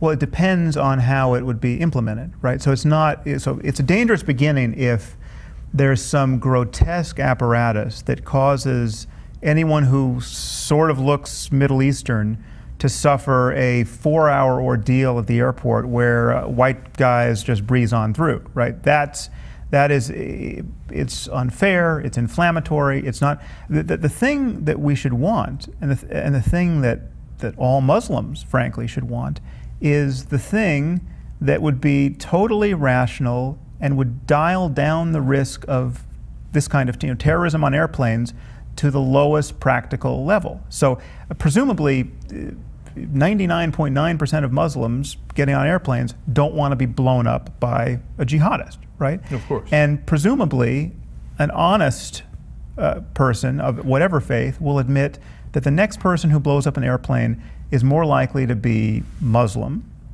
than Amish or Methodist or Mormon, and the list goes on. It's not that no one else could do it. It's not that a Breivik couldn't do it. But to your $10 example, we only have $10. If I'm checking all the Muslims, I'm wasting so much of that because we agree that 99.9% of them are not going to do it. So what we're looking for is the shifty dude who is acting like he might bomb the plane. If we spend our $10 on that guy, it's going to be much better spent. Oh, no, of course we spend the $10. We pay attention to behavior, absolutely. So let's put behavior at the top of the list, right? Behavior is the most important thing. The guy who looks like a maniac who's about to die, right? That's the, whatever that looks like, Richard right? That's we want to pay attention to that guy. Reed. Yeah, well, Richard Reed was he looked. That was a great mugshot, if nothing else. But so I'm saying all the information has to anything that is valid information. And I'm saying we should the use reason it. you shouldn't put religion or race among those factors is because it leads to other dangerous things. So let's get to that part of the conversation. Right. So when you say, hey, you know what? Maybe there are circumstances under which we can do torture, right? And we've already set the table with all these things we can do to Muslims, like profiling maybe, and that's a factor. It's not the only factor, it's a factor, et cetera, right? Okay, then we get... that's not a fair summary. It's not, everything I've said about profiling applies to me, right? I'm not a Muslim. So if I whatever profile, and again, I don't know the details of how to implement this. You do say, I mean, let's be honest, we should do it more to people who look Muslim. No, anyone who could, we should not pay attention to people, we should pay less attention to people who couldn't conceively be Muslim. But also, right? By definition, more attention to people who could conceivably look Muslim. Yes, and I put myself squarely in that category. So I don't think you're. I know that. I get that. So I'm not saying you're biased in that regard. I'm just saying it's a bad idea. What did John? Okay. But what did John Walker Lindh look like? What does Adam Gadon, the American Al Qaeda guy, look like? He shaves his beard. He looks like me, right? So, so whatever regime I would implement if I were the profiling czar applies to me. It's not, doesn't just apply to you. I don't think you're biased there. But many of my critics don't get that. And I'm just saying that we shouldn't obviously squander our resources. I understand you completely, and I've stated why I still think it's a bad idea despite that. Fine. Okay, so now, look, when you turn the issue of, this gets to the heart of what so many people asked, right? You've got the torture issue that you brought up, you got the nuclear strike issue that you brought up in your books, and you're going to, of course, explain that in a second.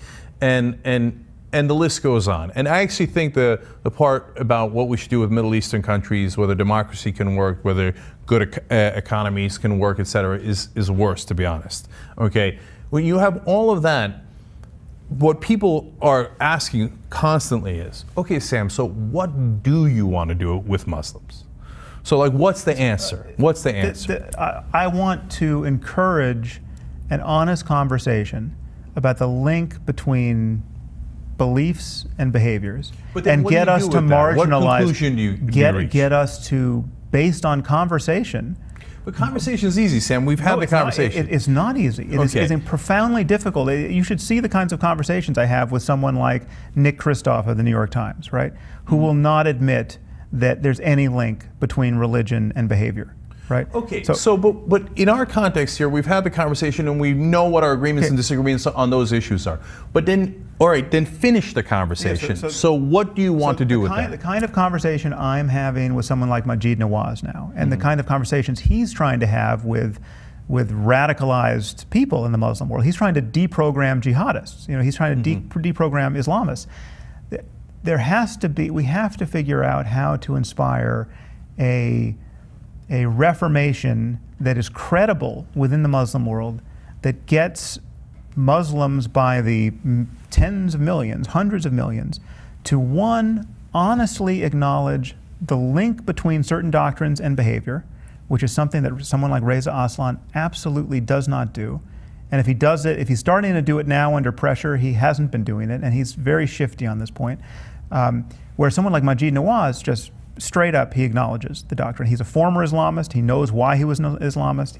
He's no longer an Islamist. He knows why he's not an Islamist anymore. He understands what he believed and why, and so it's all in plain view for him. You have to honestly talk about the consequences of believing certain doctrines. You have to honestly talk about the numbers of people who do believe these doctrines, and you have to find some way of waging a war of ideas with these people in the Muslim world, Sam, which discredits these interpretations of if you were left at war of ideas, then we would be back to almost complete agreement. Okay, I totally agree we need a war of ideas, when I was getting the Freedom from Religion Foundation Award, for Emperor Has No Clothes Award, for work I did in media, the speech I gave was about a culture war. That the Fox News of the world say there is a culture war. I actually agree with them. And I think we should engage in that war, and we should defeat religion. Okay, so there we have complete agreement. But I'm afraid, as I read your writing, that you don't leave it there. That that you talk about, again, the bombings and the practical policy. In fact, I can't, to be honest with you, and that's why we, again, to answer here, when I read your policy prescriptions in foreign policy, I can't tell it apart from a conservative. Okay, well, can you? Okay, so like, I'm happy to talk about all of it. So, first of all, when you talk about, well, maybe Muslims can't handle democracy. Again, if I'm stating it wrong, which I'm sure I am in parts, and I've got the quotes, but there's 100 pages, right? And you're here, and you can tell me. I'm really worried about that line of thinking. I think that's wrong, and I think it's a little dangerous. It sounds almost. But it's actually, to be fair, not neocon, like, because the Bush doctrine was they can't handle democracy, we should do the freedom doctrine, right? So let's start there, because then we're going to get into the nuclear strike, et cetera. But so start on do you think they can handle democracy, or why did you say that you're worried they can't? It's not just Muslims, it's just any condition where you're talking about a despotism that has kept a lid on sectarian chaos or just dysfunction. You talk about how do you move from either a failed state or a totalitarian one to democracy, right? It matters who's there and what they believe and what they want to do with all that freedom, right? So if you have and what we're seeing, so you pull the lid off of the sectarian conflict in Iraq between Sunni and Shia. You kill Saddam Hussein and his psychopathic sons, and then you just watch and see what happens. It's, as you said, totally irresponsible, because what you unleash is sectarian horror, right? And so in that sense, we created ISIS. We didn't create ISIS we didn't create the sectarianism between Sunni and Shia. That's right. But that was a prison state, right? And we killed the warden.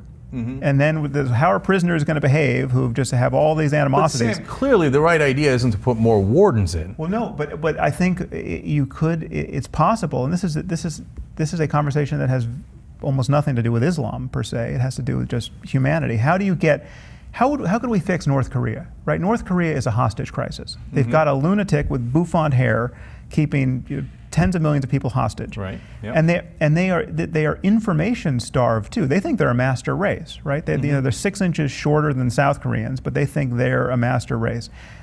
So you have it's not religious. It's quasi-religious in the degree to which the dear leader is worshipped and the degree to which they're starved of information. But this is a bizarre psychological experiment where you have millions of people living in they have a delusional worldview, and they're starving to death, right?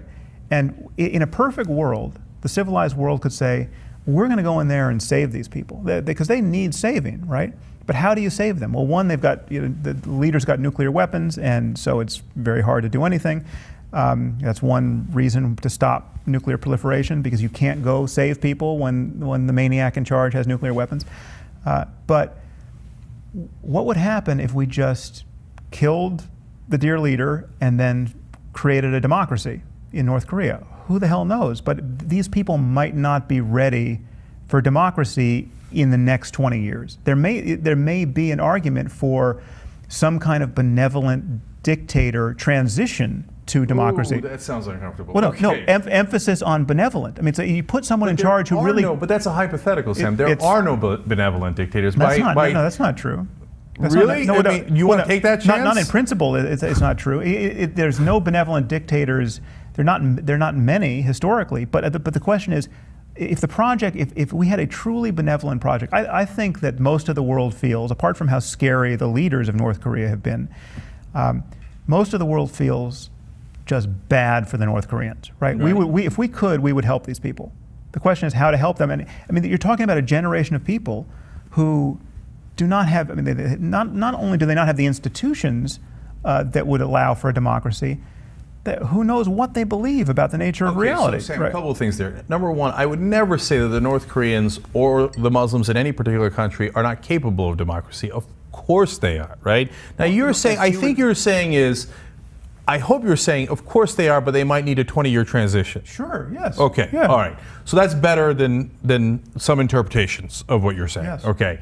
Now, but even in that 20 years, that creates two different problems. One, I don't think it's true because, for example, Ataturk in Turkey took the caliphate, crushed it, and said, we now have a democracy, and we did. Now, it's not all roses. Yeah, it's not all, but he was also a bit of a dictator. I mean, Now, but he had those tendencies, and he took some of those actions, but he did transition it to democracy, yes. right? Okay. And he did it over a very short period of time. So it's not like it can't be done, and it's not like it can't be done with Muslims, and it's not like it can't be done with the people who led the Muslim world. So obviously it can be done. It can be done, it has to be done, but if you look at what's the fruits of the Arab Spring are at best ambiguous at this point, and probably more horrible than that. So then how do we do it? So the Arab Spring is incredibly messy, and I agree with you that however you do any transition, you have to be inordinately careful. But when you say benevolent dictator, I go, no way, right? Because I don't even know what that means. What does that mean? Like, how would we do it in the real world? Cockamamie thesis. I mean, there are political scientists who look at the transition from dictatorship to democracy or failed state to democracy and see it as a problem that is difficult to solve. It's not just a matter of just dyeing everybody's finger purple and saying you voted. I mean, you need the institutions. You need this is hard to do, and we obviously haven't figured out how to do this. My point, and again, this is not something I spent any significant time writing about. I think this is a footnote in The End of Faith, and I think it's been a very long time since I've thought about this, but I think it was due to something Robert Kaplan, the war journalist, said about on this topic.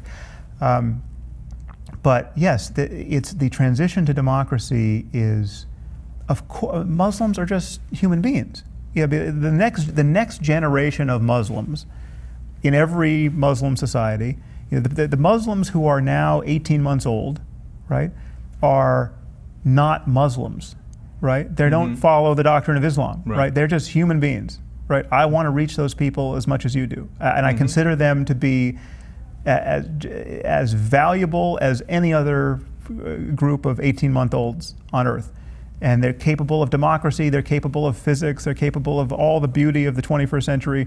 Let's give it to them, you know, and let's figure out how to intrude into their lives with ideas in such a way so as to get them to recognize that we. Again, I 100% agree. Okay, but on the issue, but the dictator thing is important, Sam, because it's real, right? So we actually did that experiment. What we did was we put in dictators in Iraq and Libya and all these different places, and we left them in power for a period of transition. And what happened was Islamic militancy got worse, not better, right? So ideas matter, as you would say, right? So I think that's the wrong idea and the wrong direction to go in. And plus it has the other problem that it creates an aura, again, the context of your work, where people think, okay, well, now we got the generals, allows people to generalize, yada, yada. And now we're talking about dictators over Muslim world. Do you see it? Do you see like where they go, whoa, I'm that not recommending really... No, I'm just saying I'm observing what everyone else observed about the Arab Spring and the war in Iraq before that. It's just there's removing a dictator and claiming that democracy is now the new regime isn't enough, and it creates chaos, right? But more often than not, I mean, judging from the last decade and a half, we have the example of Saddam Hussein was one of the most evil men who's ever lived. I mean, and again, this was a hostage crisis. And I was not for the war in Iraq for a variety of reasons. One being it just looked like a crazy distraction from the war in Afghanistan, which seemed to me legitimate and necessary. That's what we talk about on the show all the time. So, but for just pure humanity, you could have justified a war in Iraq for purely humanitarian reasons. Now, I'm not saying, now, again, this is a point of confusion. I'm not saying that we went in purely for humanitarian reasons, but I'm saying you could have. You could have looked at this, just as I described North Korea, as a hostage crisis, and this guy's a bad actor. He keeps shooting, trying to shoot down our planes, enforcing a no-fly zone. You could have, the civilized world could have said, we're going to remove this guy, and just appealed to all of the Iraqis on the ground to just watch us do it, right? Don't fight us. We're gonna take the Wicked Witch of the West is going to be dead in a fortnight. That could have been a completely benevolent thing to do.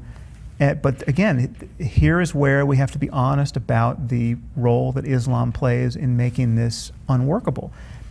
That was just the sheer fact of infidels doing it was a sacrilege to a significant percentage of the Muslim world. You had Muslims who on Wednesday hated Saddam Hussein as an insufficiently Muslim tyrant, who on Thursday were behind him because he was being attacked by infidels. Right? No, but Sam, I disagree with that analysis, and I'll tell you why. Because we liberated, okay, and it's got its own problems, etc., but roughly so, Bosnia, Kosovo, right? Yeah. We did that. They were Muslim.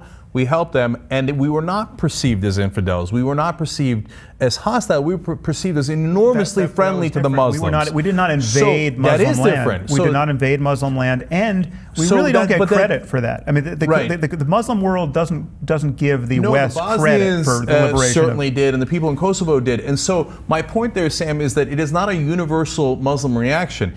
It depends on the political context. Well, I'm not saying where it's universal. We actually helped the Bosnians and the people of Kosovo, we were thanked by those people, right? When we went to Iraq, and we have a long history of doing that for corporate reasons, for reasons of subjugation, etc., we were justifiably and correctly viewed with enormous skepticism. And they were roughly right. Yeah, no, I wouldn't disagree with that. But, but yeah, I think you're downplaying the degree to which there is a... And again, this doesn't speak so much to specific doctrines. This speaks to tribal solidarity based on religion, more like what was happening in Northern Ireland. You have a reflexive solidarity, even in-group, out-group thinking, where you have Muslims and people of all religions, but especially Muslims at this moment in history, siding with other Muslims just because they're Muslims, no matter how badly behaved they are. So that again goes to the heart of the issue, Sam, because part of the reason they're doing that is that in this particular time and political context, Muslims, rightly or wrongly, and I think it fairly rightly, they feel subjugated, right? And they feel humiliated. And so they desperately search for answers, as our ancestors did when they came up with religion. I don't know, it looks like there's holes in the sky. Let me try to figure it out, right? I'll make up a story about it. In the case of the Muslims now that feel humiliated by the West, they feel like, well, when were we big? When were we great? Right. Oh, when we were the most Muslim under Muhammad, which is actually not necessarily true, but that's the mistaken impression they have. So let's go back to that. Maybe religion is the answer. Maybe Islam is the answer. See, Sam, when I was growing up, and Salman Rushdie talks about this too, come back to it in a sec. Islam was not, the number of Muslims in the world were not nearly as much fundamentalist. There was much smaller percentages. Pakistan was not as fundamentalist. India was not as the Muslims in India were not as fundamentalist. Turkey was not, almost no fundamentalism in Turkey. Right now there is some. Right, and the part of the, or I think a very large part of the reason for that is that Muslims in the world feel humiliated and they're trying to figure out an answer, and so they're lashing out and saying, yes, Islam, that's it, jihad, that's what we should do. All right. Well, again, you're using words like humiliated, which in most conversations, seem to describe some rational, terrestrial, normal political grievance. But I argue that all of this is being seen through the lens of religion. So the humiliation of the Muslim world is based to an extraordinary degree on the doctrinal expectations of Islam. I mean, Islam is supposed to be a triumphant religion. It is supposed to conquer the world. It was in the process of conquering the world. Muhammad was a conqueror. He didn't get crucified. There's a very different expectation of how things should look on the ground if things are working correctly. We are in a fallen world where the one true faith is not winning. It is a sacrilege. But Sam, then we go back again. There's many different examples you can use. But let me use Turkey again. The Hindus do not have this view. The Jews do not have this view. The Christians do not have this view. The Christians understand that it's not a matter of winning until Jesus comes back.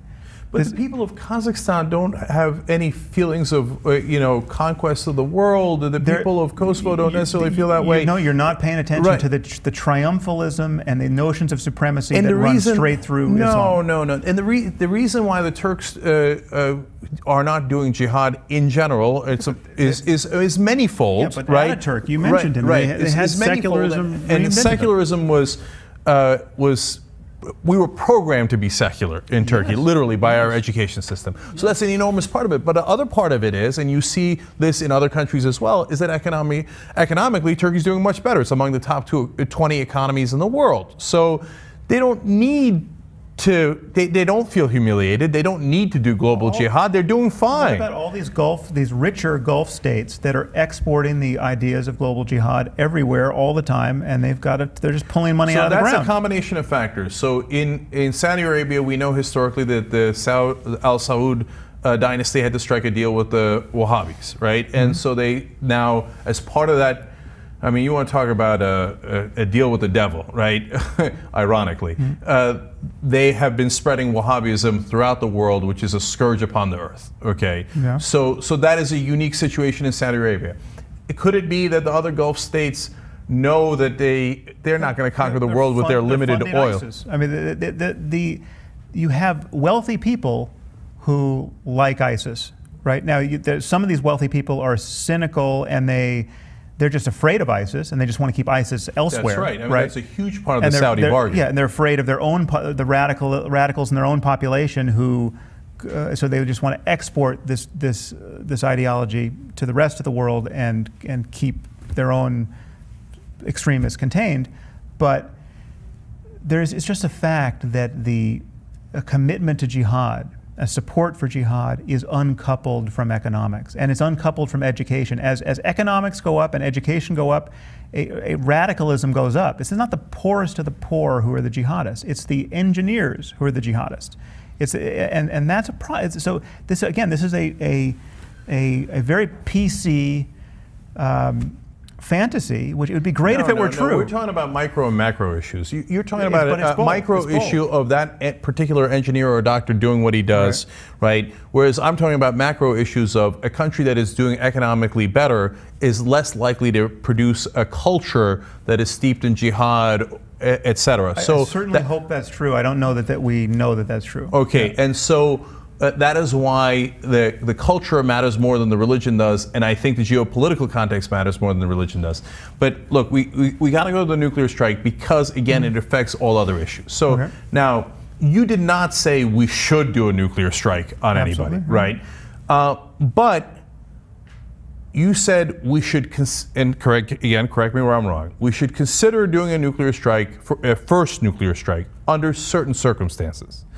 I find that to be incredibly dangerous talk. Okay, but it is a dangerous fact of the world that we have nuclear arms, right? We have nuclear arms because we have already considered doing a nuclear strike under certain circumstances. That is what the Cold War was about. Yes. So this is the world that we're in right now. If we could uninvent these weapons, that would be great, right? But we have a nuclear doctrine.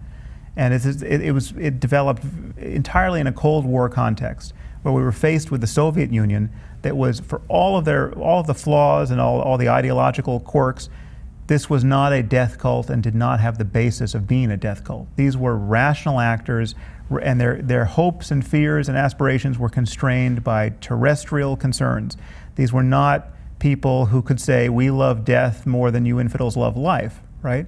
And again, this is just 2 paragraphs in the End of Faith, right? This is not me talking ad nauseum about nuclear policy, but in just a very kind of game theoretic way, I asked us to consider how a belief in martyrdom, a belief in paradise, just unties this convention of mutually assured destruction as a deterrence. The Cold War was possible because neither side wanted to really play a game of chicken.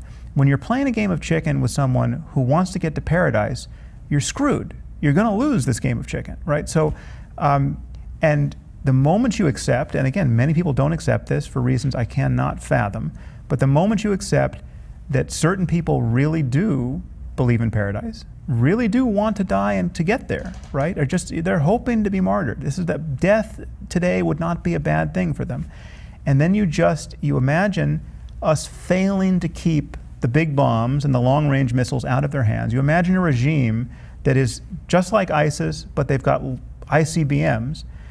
We have to find some way to avoid that. And the Muslim world in particular has to find some way to avoid that. The Pakistanis that already have bombs, right? They don't have the missile technology, but they have the bombs. They're a coup away from delivering these bombs into the hands of the Pakistani Taliban. We have to find some way to avoid that. But Sam, the reason why I think your idea is dangerous is because it makes the likelihood of nuclear strikes far more likely. Because if you say to the Iranians, we think you're part of a death cult and we don't trust you, even though the Iranians, like them or dislike them, have been very rational actors throughout, okay? There are enemies in a lot of ways, as the Soviets were, right? But the Soviets were also rational actors, even though we didn't agree with them and they were our enemies. If you say to the Iranians, we're so afraid of your death cult or whatever we think your intentions are, that we might do a first strike on you, you make it far more likely for them to do a first strike on us. Well, or, I mean, again, that's an interesting conversation from a game theoretic point of view. It could be that you make it far more likely for them just not to build the bombs in the first place. You say that has not been how things have developed. No, but either in this context or any context. You just have to play it out. So listen, you have a belief system. We're taking you seriously. I mean, you're the people who are waiting for the Mahdi, and you're hoping. You realize that this world is just an antechamber for the world to come, and you want to get there. I'm going to interrupt for 1 second here. You don't really think the Iranians think that? No, I think I agree with you that there are people in Iran who think that, but they have not been in control. So yes, no, Iran is distinct. I'm not saying that Iran is Al-Qaeda or the Taliban. I mean, all of these groups are subtly different. But what I was asking in those two paragraphs in the End of Faith was for us to consider the possibility, the horrible possibility that must be avoided at all costs, that a regime that is the psychological equivalent of the 19 hijackers, people who really are willing to hit the wall at 400 miles an hour, gets long-range nuclear weapons. The second huge problem of that line of thinking, Sam, which is that if you start going down that road of assumptions, well then we would do the unthinkable. So I'm afraid that what people they're going to take you seriously, right? You're doing it as a hypothetical, and you're doing it as a game theory, etc. But neocons can easily take that and who desperately want to attack Iran, right? And other people and your fans and people that are reading you, that are watching, etc., can think, well, yeah, these guys they all want to commit suicide, they all want to go to heaven. We got to hit them. We got to hit them. I'm not saying we're in that situation, right? So so again, we have to and you have to follow every word in this argument. There's a difference between long-range nuclear weapons and nuclear weapons, right? Long-range means you can launch a missile from wherever you are and hit Paris and London and New York and Los Angeles, right? Even North Korea doesn't have that technology now. Pakistan does not have that technology. So it's not simply a matter of having nuclear weapons. But yes, if we can't have a Cold War with a regime, and I'm not saying Iran is this regime, but I'm saying there's a possible regime, a regime of true jihadists who prove with their actions that they really believe what they say they believe, right? So we might have even a disagreement on the core of that hypothetical. Let's say ISIS becomes a state of some sort, and we are significantly concerned that they have acquired a nuclear weapon. I would never do a first strike, because you're going to kill hundreds of thousands, maybe millions of innocent people, men, women, and children. I mean, we worried about decapitation. The little babies' heads would explode. Grandmothers' heads would explode. I would never do that. Okay, but look what we did. Again, you have to just look at history and where we come from. Look at the Second World War. The nuclear bombs we dropped were not even the worst things we did in the Second World War. I mean, the firebombing of Hamburg and Dresden and Tokyo arguably killed many more people and in more horrible ways, right? In fact, the argument for using the nukes was that we wouldn't have to do any more firebombing. It would be such a punctate and startling show of power that we would actually save lives, both our own and the Japanese. Sam, I hope that we have developed into a better, slightly more humane world. I mean, if if right now we went back to fire bombings, Jesus, we would have regressed so much. If we went back to nuclear weapons, we would have regressed so much. Part of why I believe in America and I love America is for all the reasons that the conservatives miss, which is the Marshall Plan, rebuilding our enemies, promoting human rights, and promoting a culture where we, even though we did those bad things in the past, that we don't nuke people anymore. We don't do those horrible killing of civilians to the best we can. And we have done that in horribly flawed ways. But that is the path that we set the world on when we were doing the right things. You and I totally agree that we've made progress and we want to hold on to that progress, right? So yes, these were all war crimes by any standard, right? How we waged war. We were fighting the Nazis, so we had a real enemy that and a very powerful one, but the way both sides behaved was just, it was completely insane by any moral standard in terms of the conscious targeting of civilians by the hundreds of thousands, right? So, and yes, one would hope we could never do that again, and we want to get to, what I want to do is get to a world where a war between the U.S. and Iraq, or a war between the U.S. and China, or just wars, is no more plausible than a war between Vermont and New Hampshire. So we have to find ourselves to a situation of global civil society where things like North Korea, if they are in fact possible anymore, are looked at as a kind of crime problem, a hostage situation that the entire world has to intervene on, and we have to stop genocides when we see them. So but now, the question is how to get there, and a nuclear disarmament is something that we should absolutely attempt. But again, it's a difficult thing to do, given that the technology can't be uninvented, given that no, I'm not very liberal in that regard. I don't believe disarmament is possible. I hope I'm wrong, but I don't think it's possible. But if you don't believe it's possible, then there is a first strike policy implicit in the having of these weapons. No, there isn't. Not in it. There isn't. Even if your policy is we don't have a first strike policy. I think there would be a good debate as to whether, let's say, a bad actor in Pakistan got a hold of a nuke and somehow delivered it to the U.S.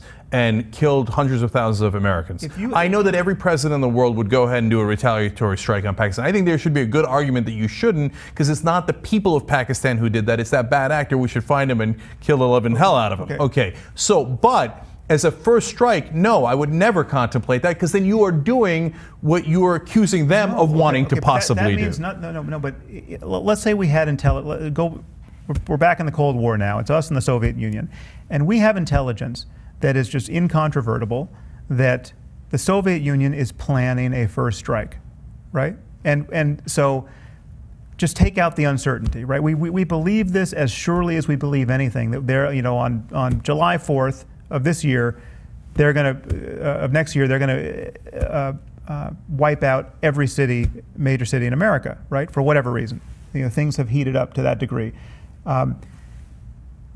Having nukes of your own is the only, you can't conventionally deal with that problem, right? We would have, in that case, execute our own first strike. Having nukes and using them first are two entirely different things. But what you're not granting is that one could ever be pushed to the brink of where self-defense became synonymous with using your biggest weapons. I'm not granting that. And the reason, Sam, is because we don't live in a hypothetical world. We live in a real world where there will always be uncertainty. And in that world where there is uncertainty, I'm afraid that people are going to take what you say as a carte blanche to, well, I thought it was going to happen, so I went ahead and pressed the button. It's not, but what you're saying is even more dangerous in my view. What you're saying is, we don't have to think about how bad and scary things could get, given that this technology is in place. No, but I'm not saying that at all. I'm saying that there are certain people certain cultures, given their beliefs, given their stated beliefs, can't get these bombs. So that, I think it's a false choice. So what I would suggest is, yes, a war of ideas. Yes, oftentimes war of special forces to get particular bad guys. I think that we did the Bin Laden thing almost exactly right. So I would suggest 18 different ways to fight that problem. But I would not have on the table as one of the options, we kill millions of their innocent civilians before they do it to us. Okay, but all because you live in a world of uncertainty. You can never make that assumption because that makes you as bad as them. In fact, it makes you worse because you did it first. No, because again, self-defense is a different. It goes back to what you said about the Marshall Plan. This is why intentions matter. This is why the kind of world you want to live in matters. So, for instance, we did these horrible things to the Germans in the middle of World War II. We burned people by the tens of thousands alive. Women and children, we burned them alive with firebombing, right? We knew we were doing it. We did it anyway. Somebody thought it was necessary. We can argue about whether or not it was necessary. We can argue about if it would be even possible to fight the Nazis and win by our current ethical standards. I'm not so sure it would have been, right? Which is a problem for our current ethical standards, right? So it's possible to see how the world could roll back to the ethics of World War II, and that would be a terrible thing. But what did we actually want to do with Germany? If we had true power, and in this case we ultimately did because we won the war, what did we want? We wanted sane collaborators. We wanted peaceful, honest people who we could do business with, right? And we wanted the same in Japan, and we helped build up these societies. What does ISIS want? What would ISIS do to America if they could do anything they want?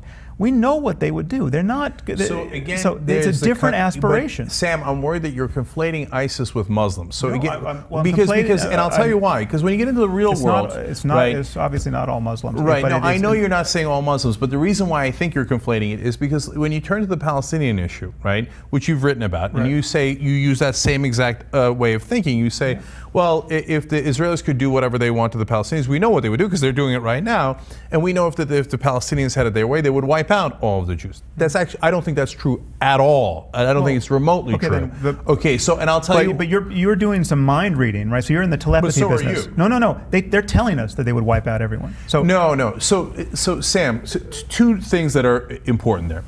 Number one, Muslims had all the opportunity. I'm talking about Hamas in particular. Right. So, well, okay, then that's a slightly different conversation. But okay, look, Muslims did have all the opportunity in the world to kill all the Jews when they were in charge in the Middle East, and they didn't, right? So it is not necessarily because of Islam. It's the political situation they find themselves in and the frustration.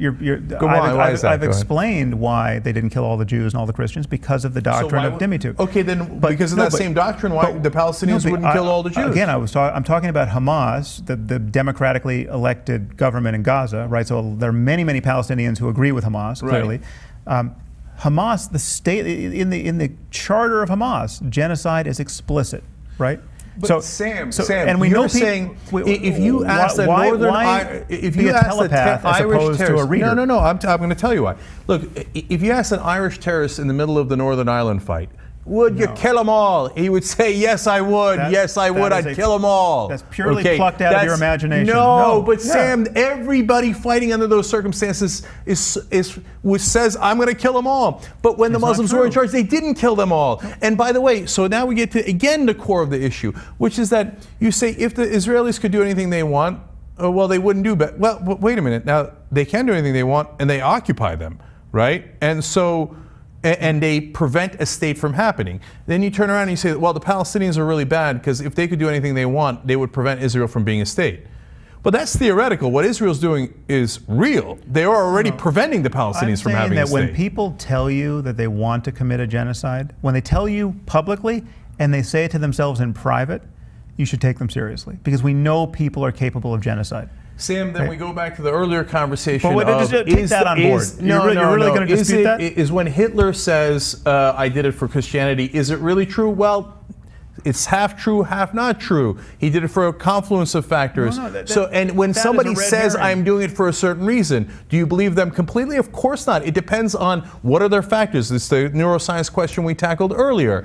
Why are they saying that? Are they saying that because they want to seem like they have bravado and they're, I mean, the bag. Okay, you're not, let me just say a little bit more about this because we know we have a wealth of information with respect to what groups like Hamas and what even the Palestinians more generally say to themselves, when they're talking just to themselves about the Jews, when they're creating children's programs for their kids about the Jews, right?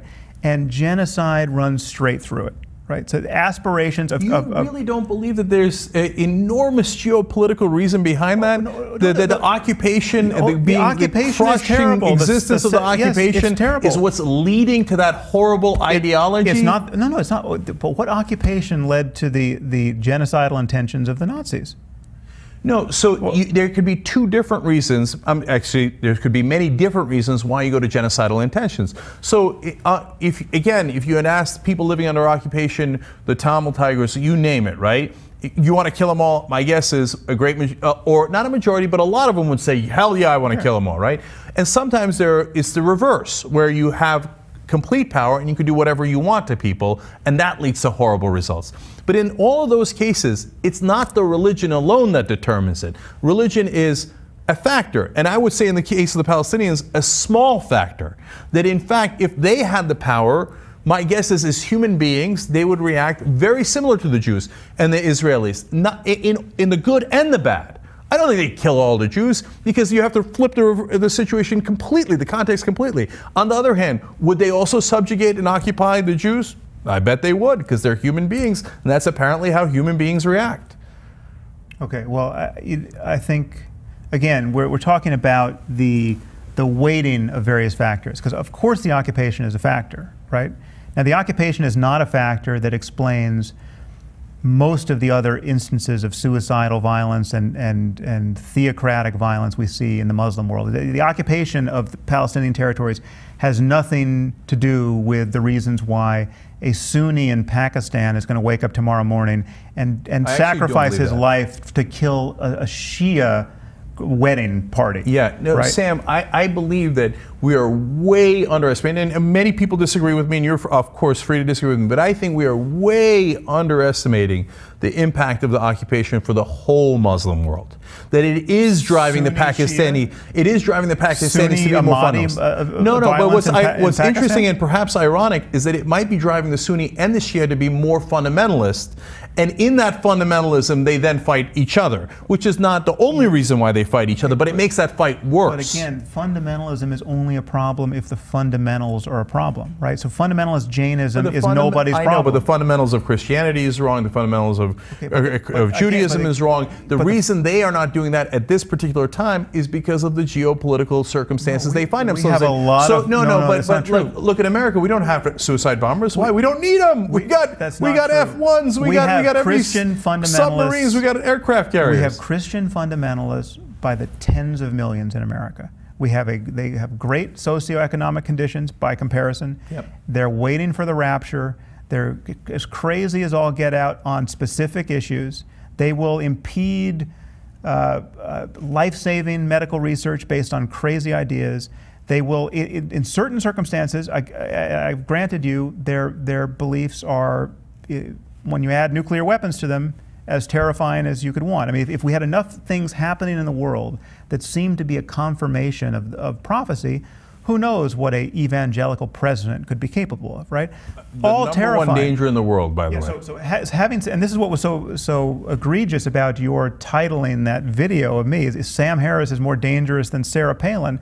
Sarah Palin in the White House was a truly terrifying circumstance. And I did more than most people to shine a light on what was scary about that circumstance. You know, I published articles just unpacking just how... based on C.J. Werleman's points there, which we changed the title on that because I thought you were generally right about it. But at the same time, his point was, look, if you believe in a first strike and you think that he's not nuanced enough in that position, we already had that conversation, then maybe you could be as dangerous as Sarah Palin. It's not that I believe in a first strike. It's I believe that we are meandering into a circumstance where even with the best of intentions, good people could see no alternative but to commit a horrendous crime, as good people have done again and again in the history of war with the technology available.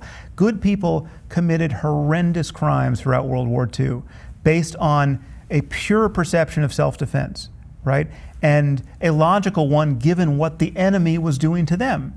The bombing of London gave the British every reason to bomb Dresden, right? So it's not, again, what's so horrible and what we have to grapple with is that bad ideas and bad circumstances and bad incentives can allow for good people to behave like absolute monsters. That's much scarier than the few monsters in the world. It's much scarier than the 1% of psychopaths.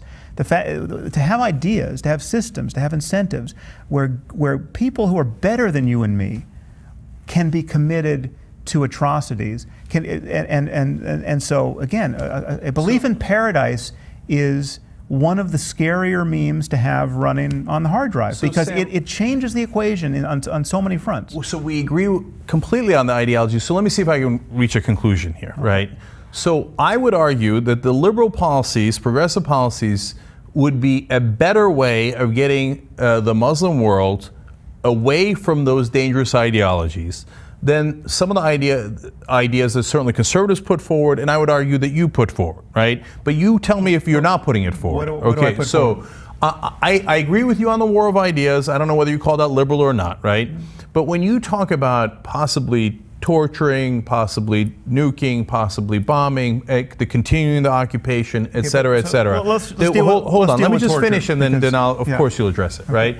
When you talk about those things, I fear that that is a militaristic approach that does not make the situation better, that in fact is counterproductive, that it creates an us versus them that drives the Muslim world more towards fundamentalism, and we get further away from our mutual goal. Okay, well, the fear of driving the Muslim world more toward fundamentalism is a rational one, and it is also kind of dispiriting one, because what it's saying is that there's a real fear that most Muslims, or a sufficient number of Muslims, can't recognize how abhorrent ISIS and Al-Qaeda and Boko Haram and Al-Shabaab are, and can't see that when we are fighting these guys and doing our best to intervene in these situations, we're the good guys, right? So that's the fear, right? So the fear is if we just go into Syria right now and Iraq and just kill ISIS, that is so inflammatory to so many Muslims who can't see straight that we're going to create more radicalism, okay? That's a legitimate fear. It says something terrible about what's happening in the Muslim world and about the influence of religion. It might say something terrible about let me finish, because you put a lot on the table. Yeah, sorry. No, not imperialism. It's not imperialistic to go deal with ISIS. ISIS the imperialism we've done in the past, that makes them skeptical, very naturally and obviously and fairly skeptical of our intentions today. Okay, but let's spell out our intentions ad nauseum. Let's convene a summit of all the heads of whatever, the greatest mosques we can get on board, and let's just spell it out. ISIS guys, there's a real problem. Should we deal with them, right? Now, it's still a rational concern that having infidels go into former Muslim lands and deal with people who claim to have started a caliphate, that's going to be so inflammatory that it's going to push many more people in the direction of radicalism. It's a reasonable concern. It says something bad about Islam, and it says something bad about the state of our world. Bad about us. It doesn't say anything bad about us. It said because but Sam, it says two bad things about us. One, we think that the correct option in how to deal with the Muslim world is a military option. Okay, let's be agnostic about that. But there are certain cases in which the only way to intrude is militarily. I would argue ISIS is one of them. Now, I actually think I'm beaten down enough by reality at this point as to think that, we actually can't really go in and save the Yazidis. We have to wait for the Muslims in the neighborhood to do it. It's so inflammatory to have Christian crusaders doing this that we need the Turks and the... I don't even think it's the Christian crusaders. I think that what people are skeptical about is you're going to come take our oil. We just want the oil, right? We couldn't buy this. But it's much more cost effective to spend trillions of dollars. They have a fair point there. It's not about us, the American people, getting the oil. It's about the oil contracts. And we are often driven by that because of donations to the political system. Yeah, I think so. I don't believe most of that, but in any case, I understand the perception is there, and we have to deal with the perception. The perception is harmful, and the conspiracy theories that run through the Muslim world are harmful, and the conspiracy theories that run through our world are harmful in that it's almost impossible for good people to use power in a way that is not causing more of a problem, because everyone distrusts power. Everyone has a story about why the people in power are always evil. So right? Sam, again, look, two things about that. One, it's not a conspiracy theory. Halliburton's stock price went up 5-fold during the Iraq War. They gave $34 million to Dick Cheney as an exit bonus. Theory that we would have gone to war purely to drive up Halliburton's stock price. Not purely, but it would also be naive to think that that was not a factor, right? That the guy who got $34 million, I mean, you always talk about, just look at the plain face of it, right? Look at the plain face of it. A guy gets $34 million and he starts a war which his former company profits 5-fold from. There are people who think that we demoed the World Trade Center that's crazy in order to do all of that. No, right? So no, like, that's how crazy crazy do you want to get? But again, there are a number of factors as to why we go into countries. So when you say to Muslims, we're the good guys and we're coming to bomb you because we're the good guys and we're trying to help you, you have to see that there is very healthy skepticism about that. But it's not healthy when it's true that we're actually the good guys. Forget about us. But they can discern that because they didn't hate us for Bosnia, they didn't hate us for Kosovo. Now you think we didn't get enough credit for that, but they did like those actions. If you ask Muslims across the world, they will say America did the right thing there. Right. So they actually did a correct assessment. Thing, we were not. They did a correct assessment of Bosnia, and they did a fairly correct assessment of our intentions in Iraq. Well, yeah, it's not. I think it's a scary situation when we could not, for the best of intentions, try to stop a genocide without creating more of a problem that's going to give us future genocides. That's a scary status quo, which we have to fix. And a war of ideas is going to be the way to change that ultimately. Yeah. And you know, so you mentioned special forces. I think yes, what we did, even though that was totally inflammatory with respect to Pakistan's view of us and their willingness to collaborate with us, so it was arguably harmful there. But one could wonder why we have to own any of this. Why couldn't all of this stuff be covert? You know, we deal with ISIS in a way that no one announces, right? Why does Obama have to say we're now going to deal with ISIS? Well, let's just deal with ISIS. That would be another way of doing it, and it might not necessarily create the same liabilities. We're going to go to the Middle East and say we're the good guys, trust us. We have to earn that trust. And I don't just mean we Americans. I mean the civilized world. You know, 50 countries. America, the West, Israel, however you want to characterize it. But when we go to Iran and say let's do honest negotiations, but meanwhile I'm going to assassinate your nuclear scientists, and some of those scientists who aren't even working on the nuclear program, but I'm going to assassinate them in front of their kids' kindergarten. Well, then they go, well, I'm not sure you are the good guys, right? And when we say, hey, you know what, we're the good guys, but we're going to keep occupying Palestine indefinitely, pretty much, right?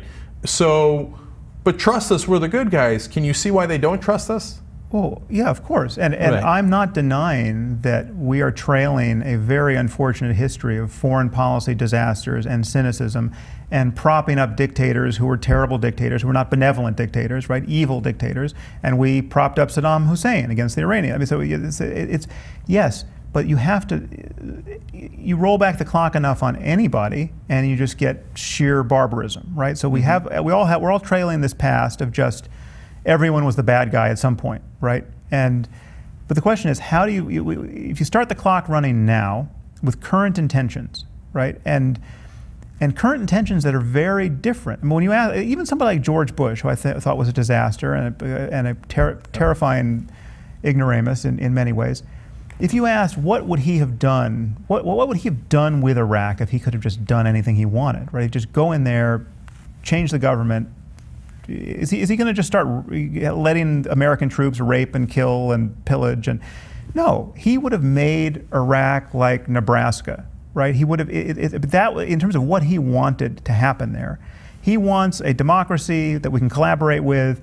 He wants the oil at a fair price, or let's say he wants to steal the oil, right? But he wants. It's not quite as simple as steal the oil, he wants things. He wants things to run in a benign way. He's not. He was not Genghis Khan, right? He wouldn't have taken Iraq for our purposes, but he would have handed every relevant part of the wealth to the multinational corporations. But still, he also. But any sane person, no matter how cynical, who wants Halliburton to succeed, still wants a quality of life in Iraq that is a hell of a lot better than the current quality of life in Iraq, right? We want a secular, tolerant, open society in Iraq. So because we deposed, so in that case we get rid of a bad guy, a dictator, Saddam Hussein in Iraq. But in Iran, we got rid of a good guy who was, in 1953, was a democratically elected leader of Iran, and we deposed him for the same reason we deposed the bad guy, which is our companies wanted those oil contracts, and the British companies as well. And that's an acknowledged fact, but it's not a conspiracy theory. The United States government says, yes, we did that coup, and we did it.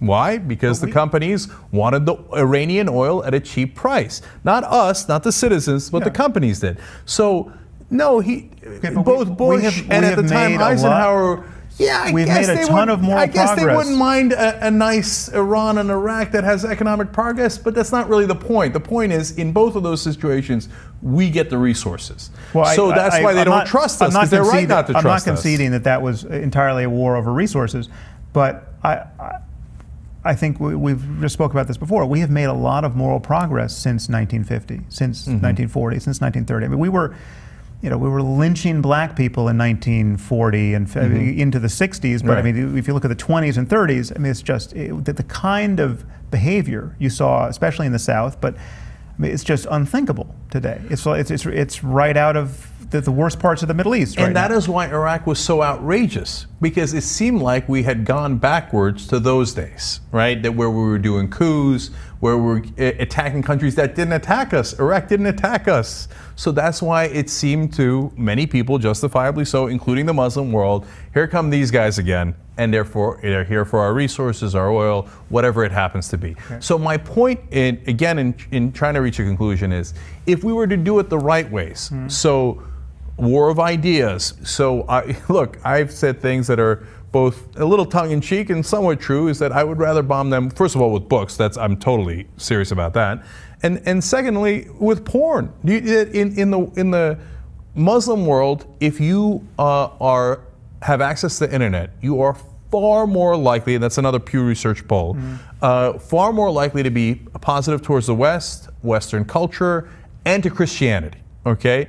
So give them the internet, give them our culture, do the culture wars, and I don't mean hostile. I mean, hey, isn't this a better way of life? Well, what do you need the 72 virgins in heaven for? I got 72 girls in Vegas that are better, right? So yes, fight that war, but at the same time, earn their trust. Don't say, I'm the good guy, and I'm going to prove it to you by occupying your country or bombing your country or doing a military solution. I'm the good guy because I ended the occupation. Okay, but so you seem to think I'm much more hawkish than I am. I think you and I probably, on the checklist of interventions, you and I might check the same boxes. I mean, if you're going to check Afghanistan and you're going to check targeted covert operations against the really, really bad guys that we can get without too much collateral damage, then we're checking the same boxes, right? I didn't check the Iraq war box. That's right. You didn't. By the way, people often charge you with that, but I did my research. You did not do that. It's not true.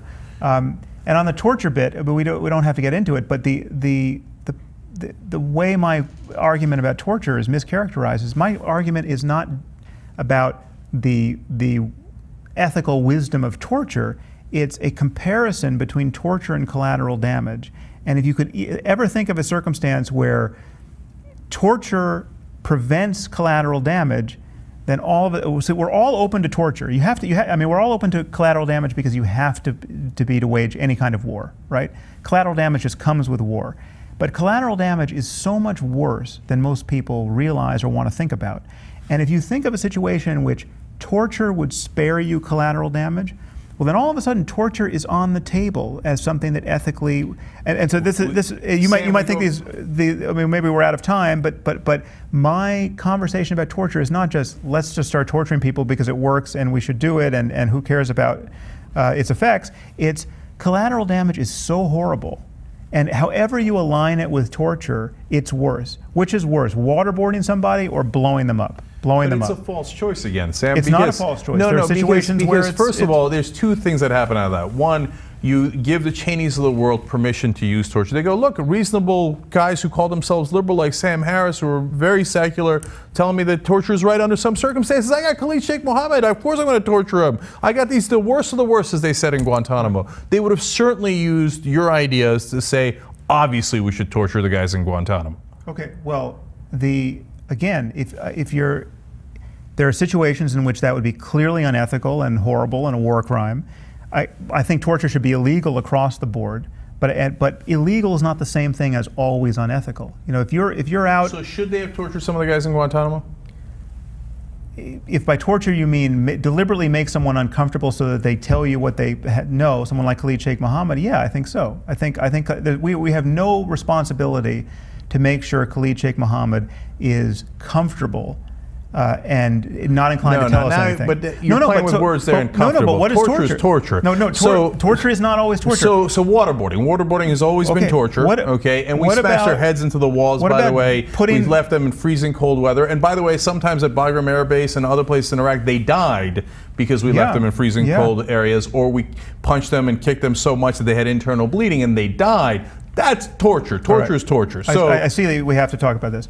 If you can't, this is, again, my argument about torture has several strands to it, but the core fact is that if you can't imagine a situation in which you would make someone uncomfortable so as to try to get information that you knew they had. There are situations where you know someone has information, right?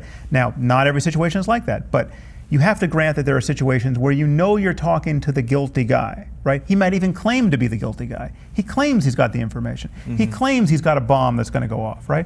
There are situations like this, and sometimes there are small situations that have nothing to do with the war on terror or I mean, they're just crime situations where someone has got somebody locked in a box somewhere, right? And he's not talking, right?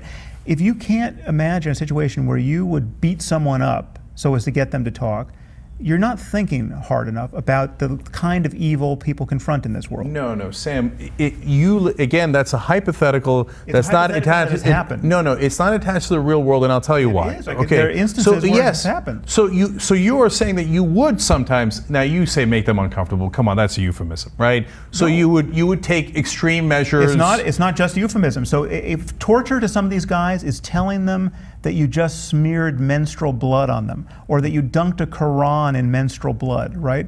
Or that you'll make them eat bacon. But that's not, Sam, that's not only what we did. We also threatened to kill them. Most of what we did, okay, so if you're going to look at Abu Ghraib, that's pure horror, just sadistic horror, right? Because once you start, No, it's not. That's why you've got to avoid those beginnings to avoid those endings. Torture never ends, Sam. In the history of torture, they never started little and remained little. It always starts a little bit, and then they're drawing and quartering people. You are ignoring half of my argument, which is collateral damage is so much worse than torture, and we have all accepted it. So let me address that. So that's why I talk about what happened in reality. So, for example, when we tortured the guys, I believe it was al-Libi that we brought over to Egypt to torture, right? And he finally confessed when we said we were going to bury him alive. And we literally buried or dug up a ditch, or we had the Egyptians do it, right?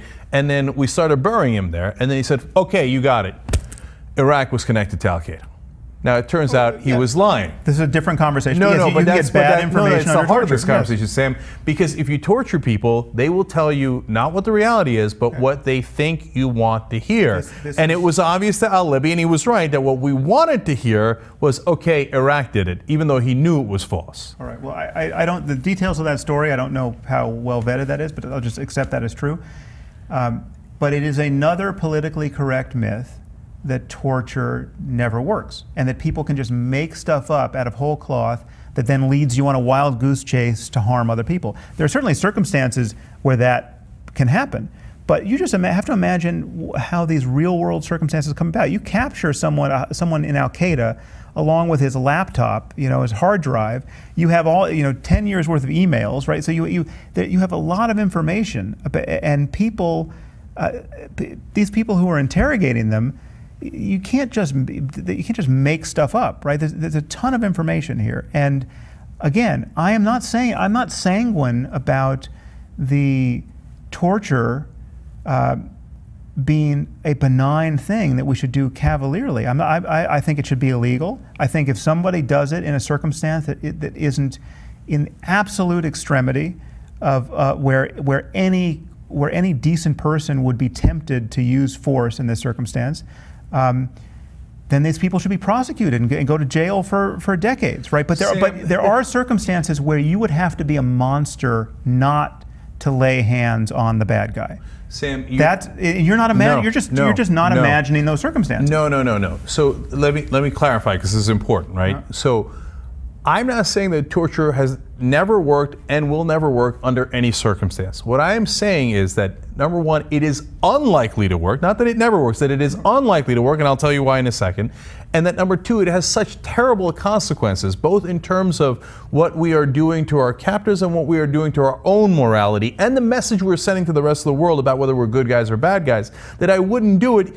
I might not do it even if I thought that it was absolutely going to work. When I don't think it is, it's very unlikely. Why is it unlikely to work?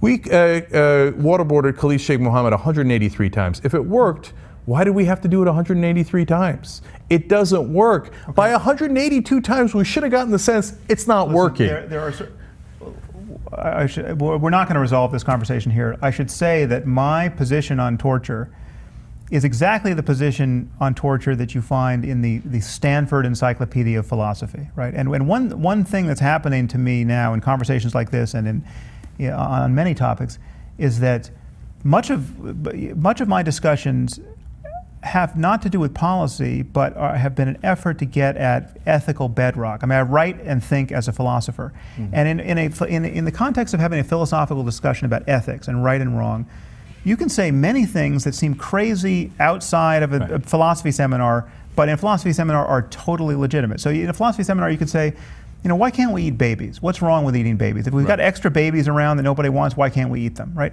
That is a completely insane thing to say in the world, seemingly. That's the kind of thing that if quoted out of context, you know, if Glenn Greenwald decides to tweet, you know, Sam Harris can't figure out why we can't eat babies, right? It makes me look like an asshole.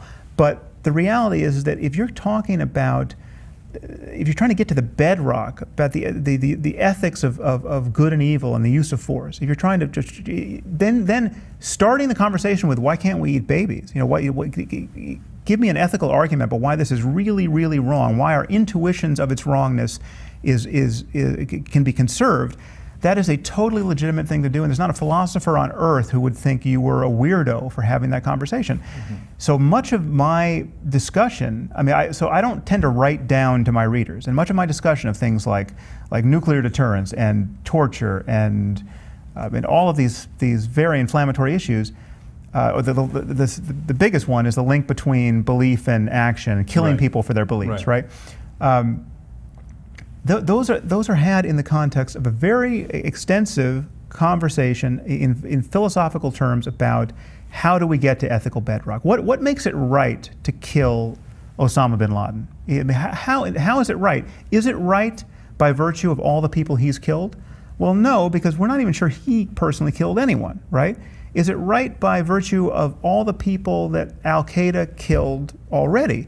Well, why? Because killing Osama bin Laden doesn't bring them back to life. It doesn't help anybody who's already been killed. It doesn't help their families. No, it makes sense based on what he's aspiring to do in the future. All the people we're going to hopefully prevent from being killed. So when you get to the bottom of that, as I was doing in this discussion about the link between belief and behavior, I am saying that you, in that case, you really are bombing his beliefs, right? It's the fact that you are sure he believes what he says he believes, and that those beliefs are going to lead to action, right? You're not bombing beliefs that aren't going to lead to action. It's the measure of the strength of the belief that connects it to action. It's an extensive conversation about the nature of belief and what beliefs are as programs of action, and I can defend every part of that argument, but it's hard to defend it when someone says, oh, you're just trying to kill people for thought crimes. No, I'm trying to get to an ethical justification for why it was okay to kill Osama bin Laden if we couldn't capture him. I'm not even someone who thinks he should have been killed. I think he should have been captured. But if we couldn't capture him, killing him made sense not as retribution, as many people think. I mean, the logic of retribution makes absolutely no ethical sense to me. But it makes sense to prevent further harm. And when you look at the micro details of how you think you're preventing further harm, you were talking about what he believed and what he was going to do on the basis of his beliefs.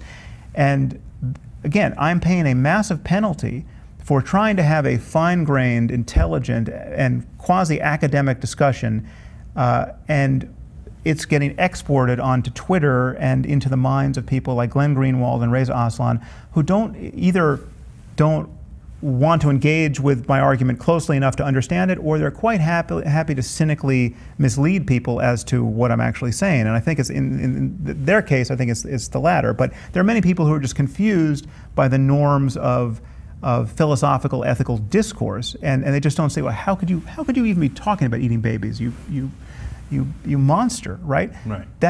These people don't know what it's like to be in a philosophy seminar, and that is largely the problem we're dealing with here. And it's made especially excruciating because many of these conversations abut public policy, right? So when you're talking about the ethics of torture, you're having that conversation in a world where there are people like Dick Cheney who are trying to figure out, whether we can have a policy of rendition, et cetera, et cetera.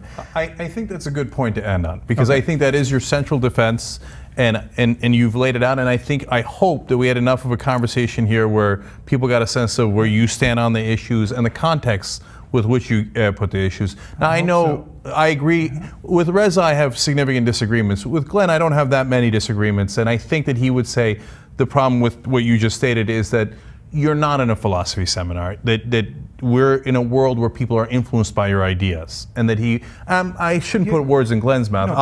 I'm worried that it's going to have ramifications and consequences. Absolutely, and I'm not denying, I'm not saying that this is just an ivory tower exercise that has no consequences. I want good ideas to have consequences, and I think torture should be illegal. I'm just saying that we have accepted collateral damage that is so much more horrible than anyone realizes or wants to realize. And there are situations where there is a trade-off between making Khalid Sheikh Mohammed uncomfortable, waterboarding him, and blowing up a dozen people who happen to be standing near the bad guy. And it's worse to blow up those dozen people, and no one is reacting like that. Not even Glenn Greenwald, with his finely tuned fear of causing harm abroad, is reacting like collateral damage is as bad as it is. To even talk about the prospect of waterboarding Khalid Sheikh Mohammed gets you vilified so that you're not taken seriously on any other point, and yet the New York Times can report instances of collateral damage that, if you look at the details, are the most shocking things imaginable. Little girls getting their arms blown off, and yet it just goes past everyone's head, right? Sam, I think that they definitely take you seriously. So, for better or for worse, they are addressing your points so, significantly because they believe that a lot of people believe what you believe. With goodwill, trying to actually understand your opponent's position. Right. But they certainly think that you have an effect in the world, and that's why they're addressing it. So, that is what it is. I really, really hope that this was a good opportunity to have the conversation and to give context to all of the different things that we discussed. So thank you so much for coming in, Sam. Really appreciate it.